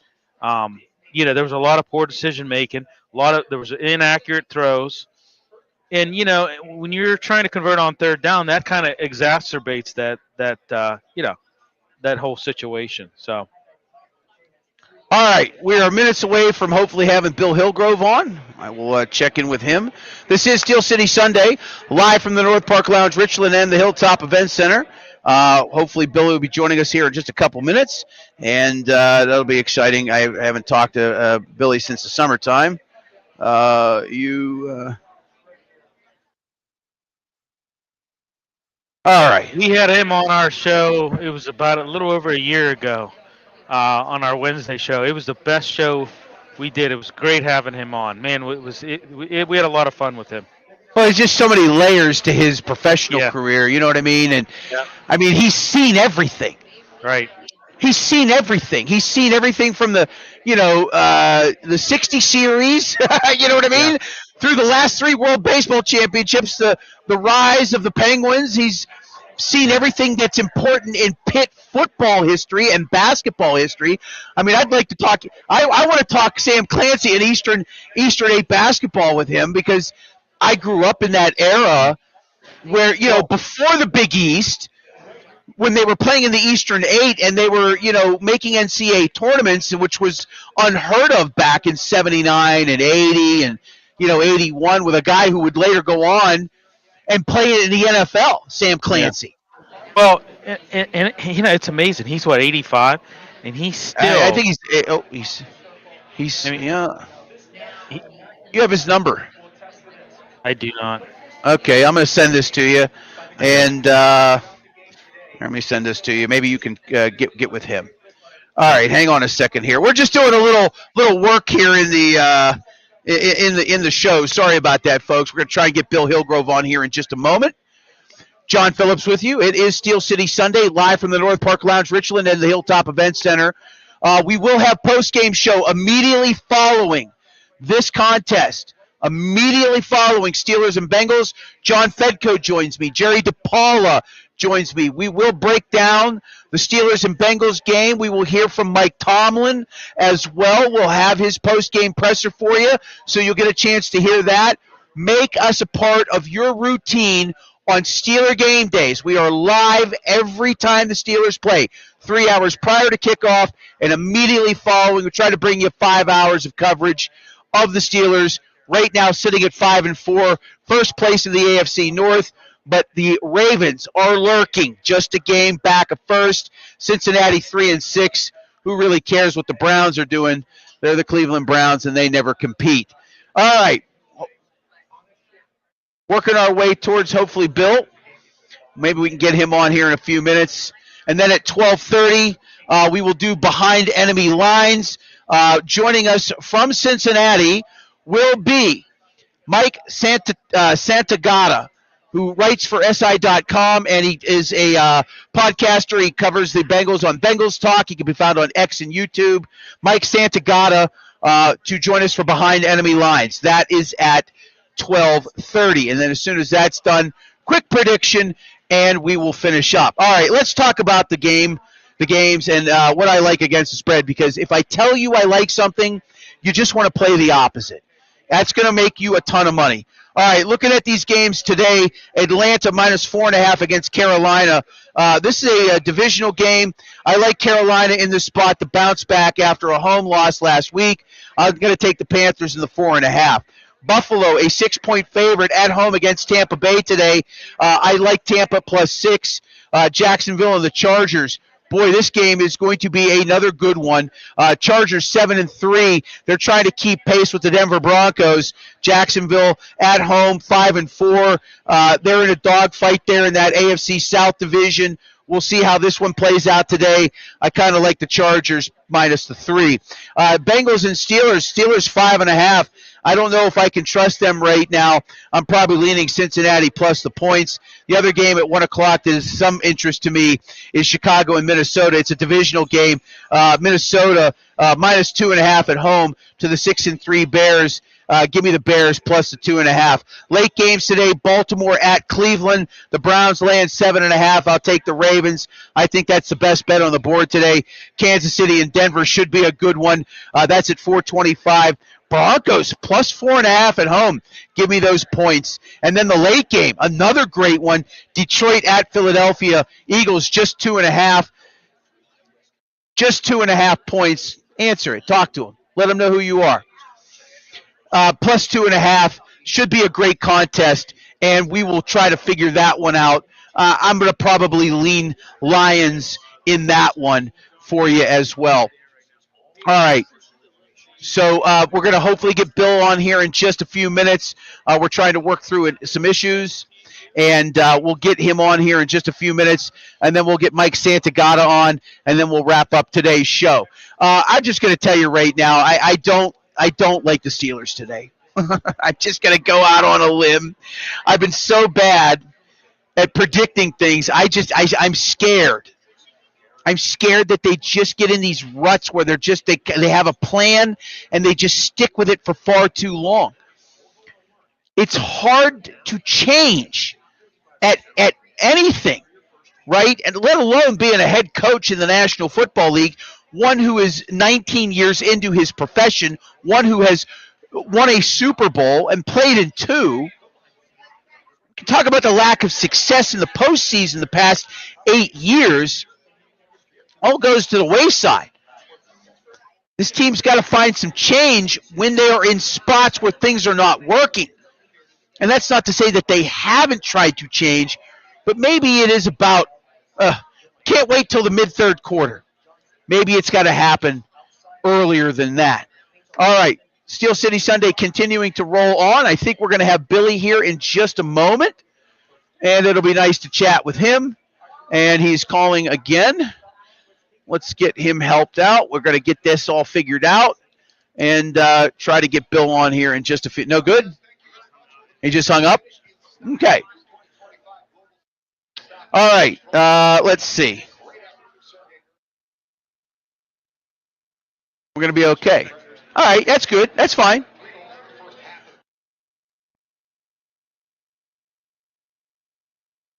Just a few technical issues. We're just working through them, folks. We hope you're still going to stick with us. We got a little bit more pregame show to go. About another 20 minutes or so, and then we'll get this thing wrapped up before Steelers and Bengals just after 1 o'clock from Acrisure. Are we good to go? No. Go ahead. What's that? Okay, that's okay. You may not get Bill on this week. We'll try next week. If we don't get him, that's okay. These things will happen. Hopefully Mike will be joining us. I know he saw our X account and did retweet something, so that is a good sign.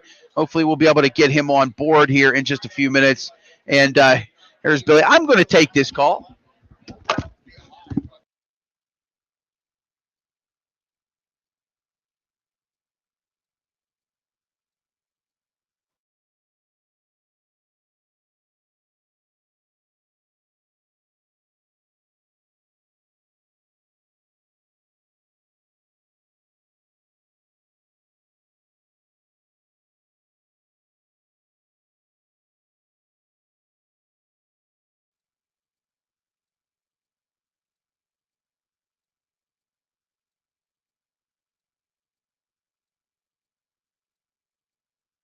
Is that any better now?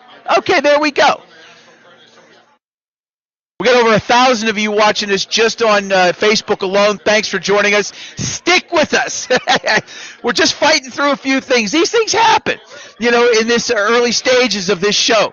We're not going anywhere, by the way. We will be here for the remainder of the season. We're excited that you're joining us, that you're sticking around.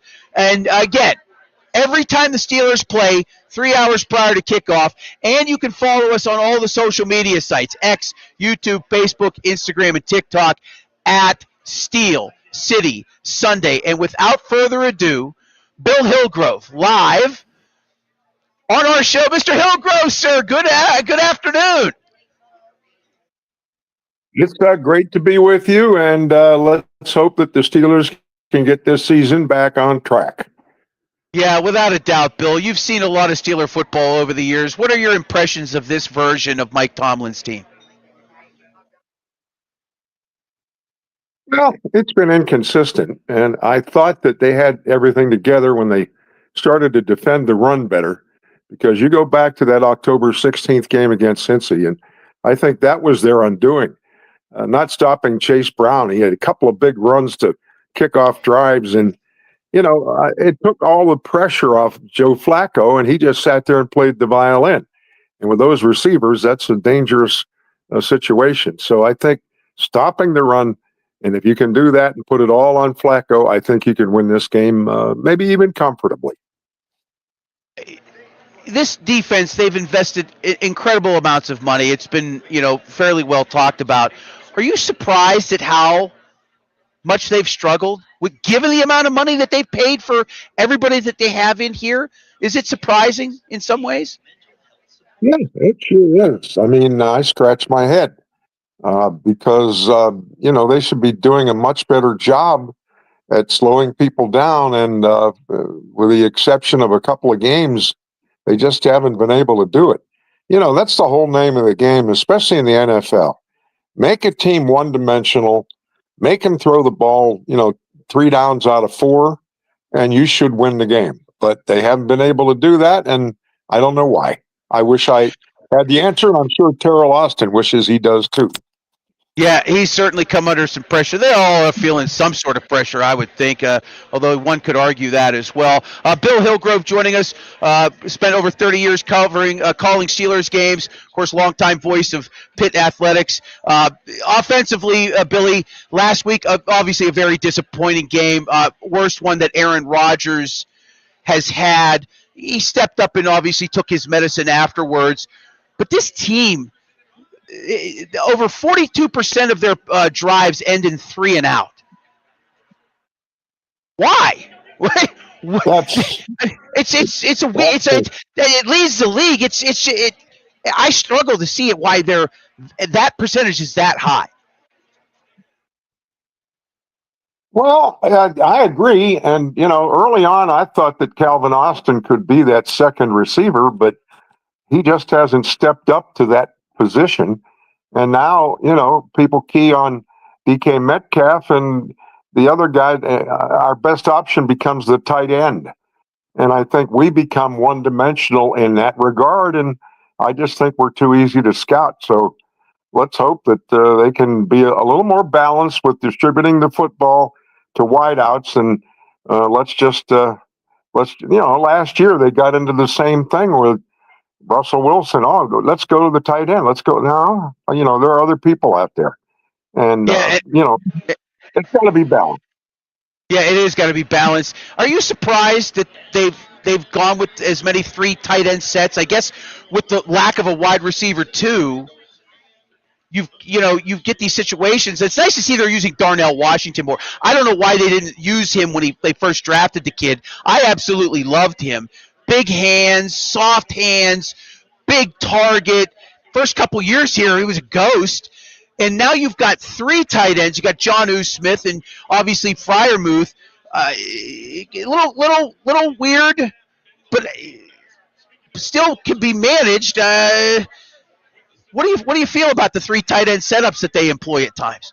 Well, I think they're doing it also to help the O-line.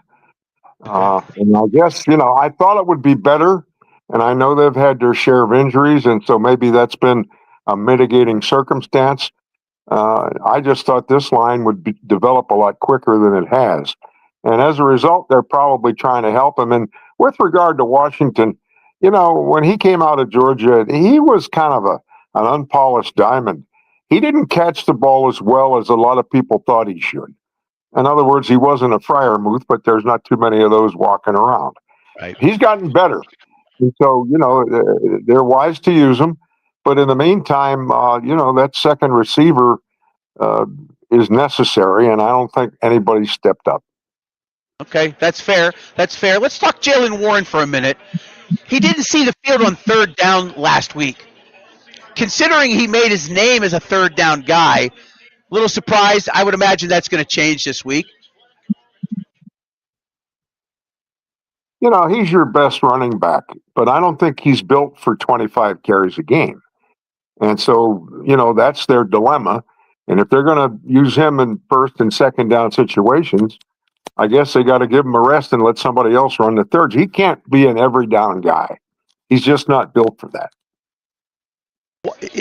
And that's fair. My question is, why'd you let Najee Harris walk then? I was perplexed by that all, Bill. I really, they were, he never had a run more than 39 yards. He was durable. He was never really injured at all, ever. He was never a problem off the field. He was consistent and gave you stability at that position. I thought it was a mistake letting him go, to be quite honest with you. Well, but, you don't know how much he wanted to be here. Only the Steelers know that. And I suspect that he wasn't sure he wanted to be here. That's just my opinion, but I don't know. Yeah, that's fair. John Edborg checking in via YouTube saying the Rams use 3 tight ends with much more success. Hey, look, the teams with their personnel certainly going to be different. What one team fails at, maybe another team is successful at. A couple more minutes with Bill Hillgrove before we let him go. Billy, thoughts on today's contest? A wild one a month ago at Paycor. Can we see similar results with as bad as these defenses are playing, statistically speaking?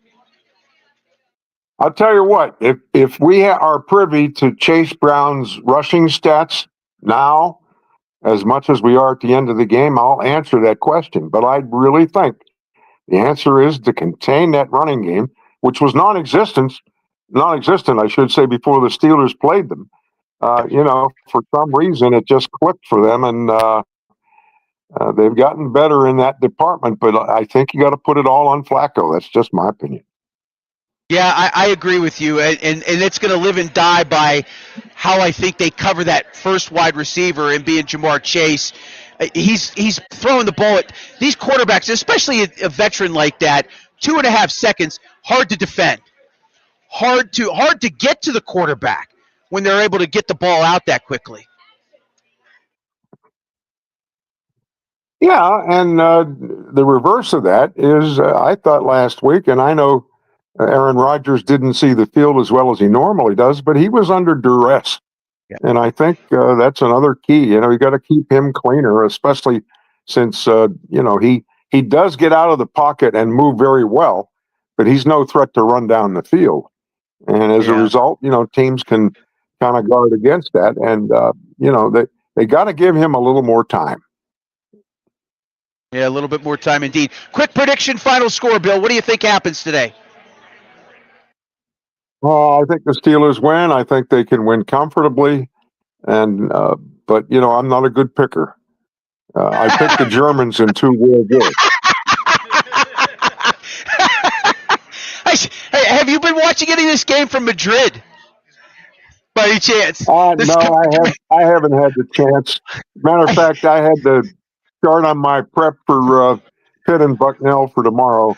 Okay, and basketball. So I really didn't get a chance to it. Yeah, we got hoops. This first half game was so bad. I said King Charles is going to rise from the dead, him and Cortez, to repel this awful football team, these 2 awful football teams that are invading Spain. Such a bad game. Hey, are you playing 18 this weekend by any chance? We're going to hit the links at some time. No, I think those days of forcing it in 40-degree weather are over. And, to your point about how bad the game is in Madrid, it's too bad Al Michaels isn't there to add his commentary. Because when it's a boring game, he lets you know it. He does, without a doubt. He does. Bill, I can't thank you enough. You've been so good to me over the years. You've meant a lot to me.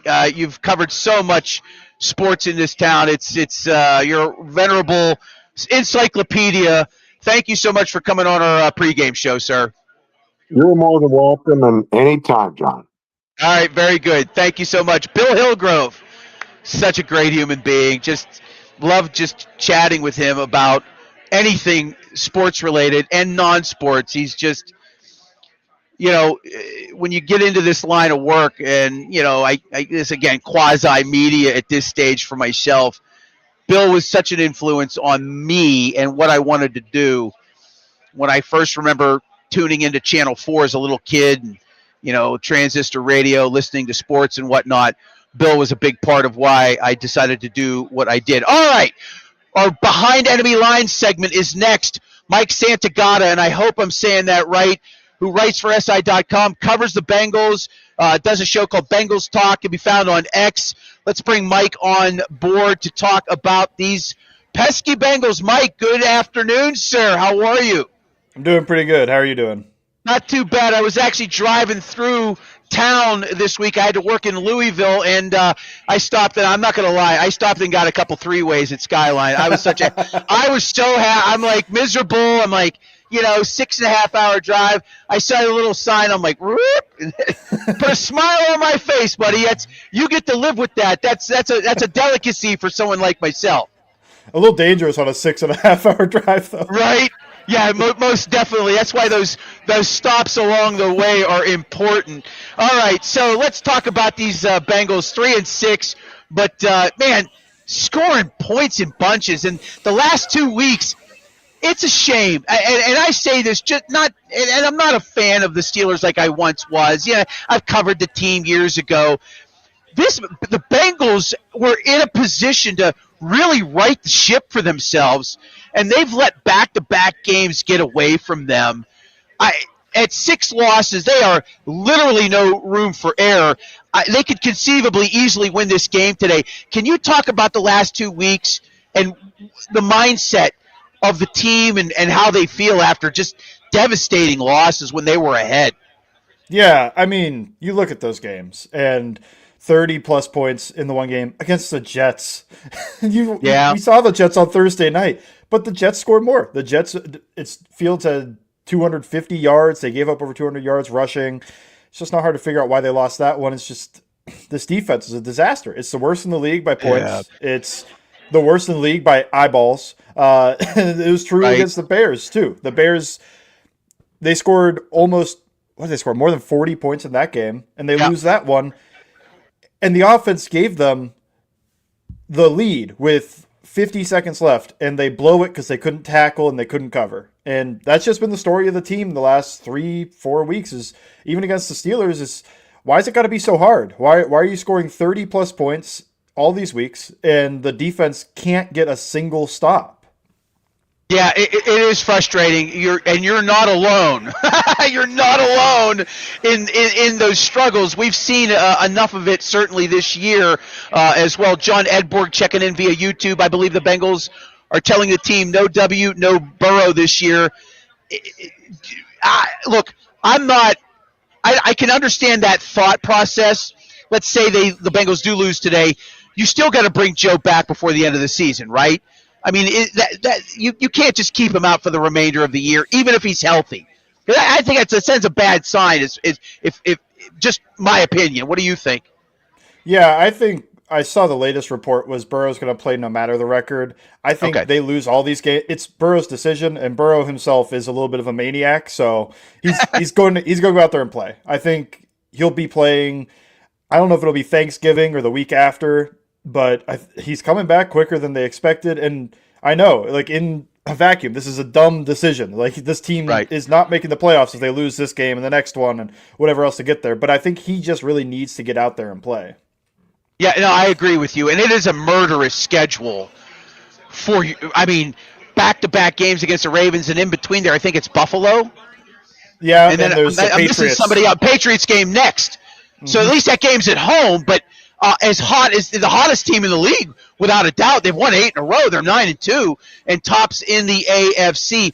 Mike Santagata, I am getting your last name correct. Santagata. You're in the ballpark. Santagata. Okay. Well, hey, that's important to me. You know, we should say people's names. Mike Santagata. Say it again for me, please, sir. I'm so Santagata. Sorry. Santagata. Very good. We'll get that right eventually here. Writing for SI.com. Zach Taylor. Let's talk about your head coach.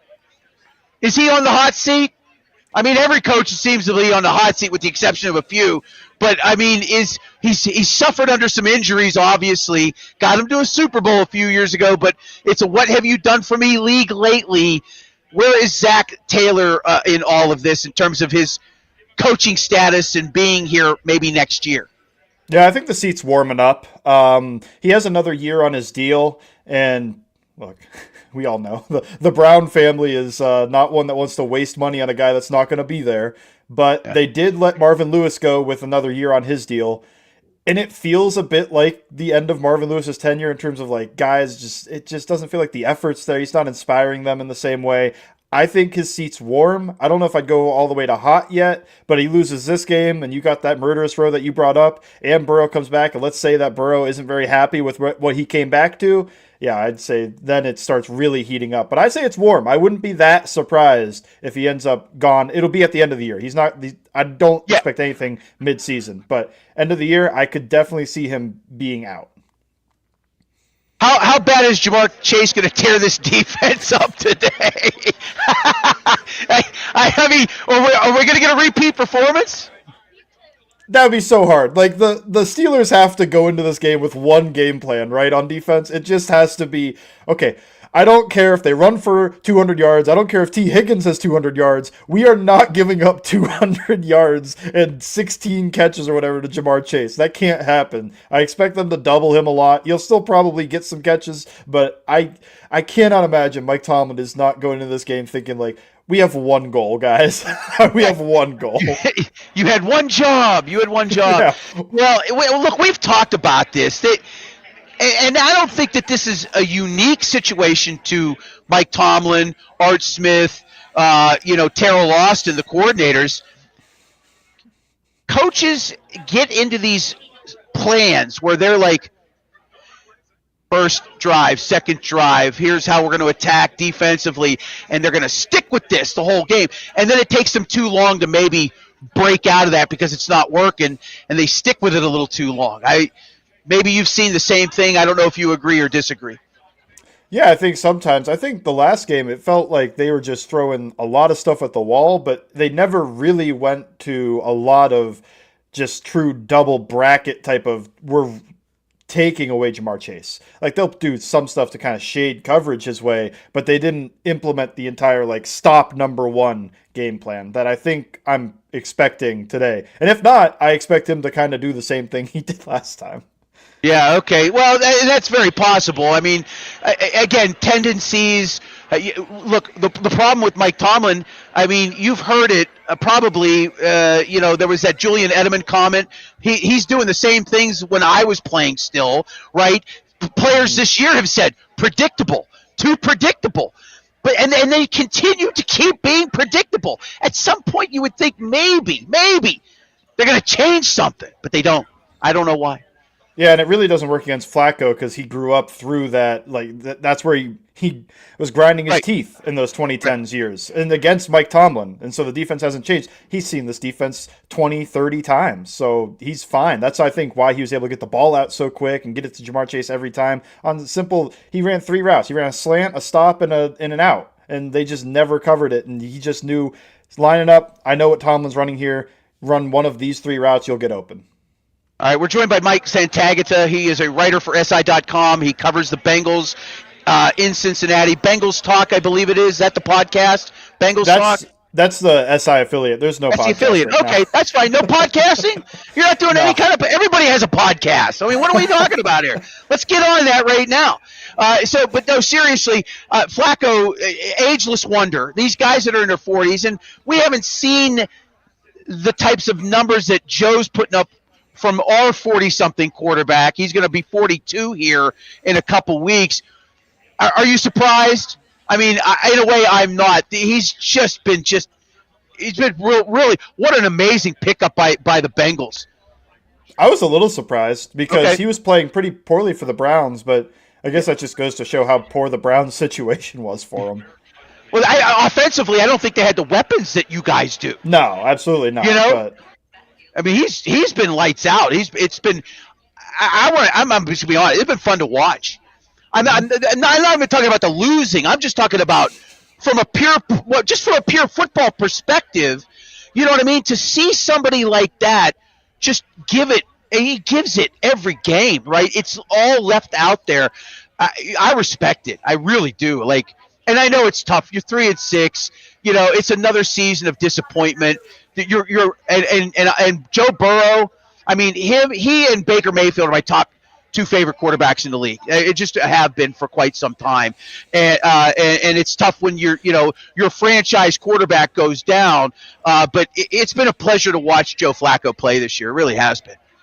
Yeah, Flacco, and he said it was just like, I don't know how much more years I will be able to go out there and do this. So he's just having as much fun and enjoying this as much as he can while he can. So I think this is probably the best wide receiver group he's ever had, and he's been in the league forever. But, I mean, having Jamar Chase and T. Higgins. Oh, yeah, you're absolutely – he never had that combination of any kind while in Baltimore. I mean, he had some decent receivers in Baltimore, but never a 1-2 punch like that, without a doubt. I was thinking Anquan Bolden, Steve Smith, but now he's got, both of them. Yeah, no, absolutely. I'm sure he's enjoying it. All right, Mike, quick prediction on today's game from your end, sir. I'm going to just keep this thing rolling in terms of what I've been watching the past 3 weeks. 34-31 Steelers. I think the only thing I'm worried about is the field condition because there was that Pitt game yesterday. So I wonder if that could slow things down a little bit.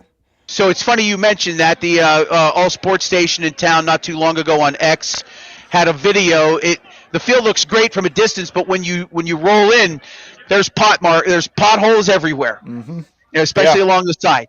We'll see how this all plays out. Mike, you're very kind to come on board. I know we talked a month ago. You were like, check back in. I appreciate you coming on. We're a news show, and it helps to have people like yourself that give us some time. Hey, I appreciate you reaching out. All right, thank you very much. Mike Santagata, writer for SI.com, the Bengals Talk. You can go check him out on X. Go check out SI's website. Mike, kind enough to give us a little bit of time as we are getting close to wrapping up the show. How do we do numbers-wise? Where do we peak at? Okay, over almost 1,500 of you checking us out on all the various platforms that we have, X, YouTube, and Facebook. We go live 3 hours prior to every Steelers game, folks. All right, quick prediction on Steelers today. I see another 33-14 30 game, 34-27 game. And I just don't know if we're going to be able to get to Flacco in enough time. That's the concern for me, which is great because if I'm predicting that means Steelers will probably win by a score of like 41-37. So there you go. I don't expect much today. I think it's Armageddon if they lose this game, and I think the Steelers are going to lose this game by 3 or 4 points. All right, that wraps up our show. Post-game, immediately following Steelers and Bengals, live from the North Park Lounge. Stick around for that. As soon as the game is done, pop in. Give us your comments. Any comment you leave us on X, YouTube, or Facebook, we will see, we will get to, and we will talk about. I want to thank Arch Masonry and Restoration, one of our original sponsors here, OGs since the beginning, day one. Brick masons, block masons, concrete finishers, and laborers. If you're looking for work, 412-564-5733. Visit their website, archmasonryinc.com. If you don't have experience, that's okay. They've got all kinds of programs to help advance your career in the building trades. archmasonryinc.com. For Bill Akins and the entire crew, Paul Zeiss, Todd Haley, Anthony Halkeas, Zig Fracassi, Jerry DePaula, also, what am I forgetting? Mike Osti, don't want to forget about him. Bill Hillgrove came on board. Todd Haley, I mentioned as well. We'll mention him again. Oh, okay. John Fedko, that's okay. And Bill Akins. Will they see you in the post game? I'm hoping if my camera so cooperates. All right. Well, you know what? I've always known to work with these computers. Just smack them a few times. They work real well when you do that. Thanks for checking us out, folks. Great audience today. Can't thank you enough for the participation. Steelers and Bengals about 15 minutes away from Acrisure. We'll talk about it after the game's over. You've been watching Steel City Sunday live on YouTube, Facebook, and X right here on our channels. Good night.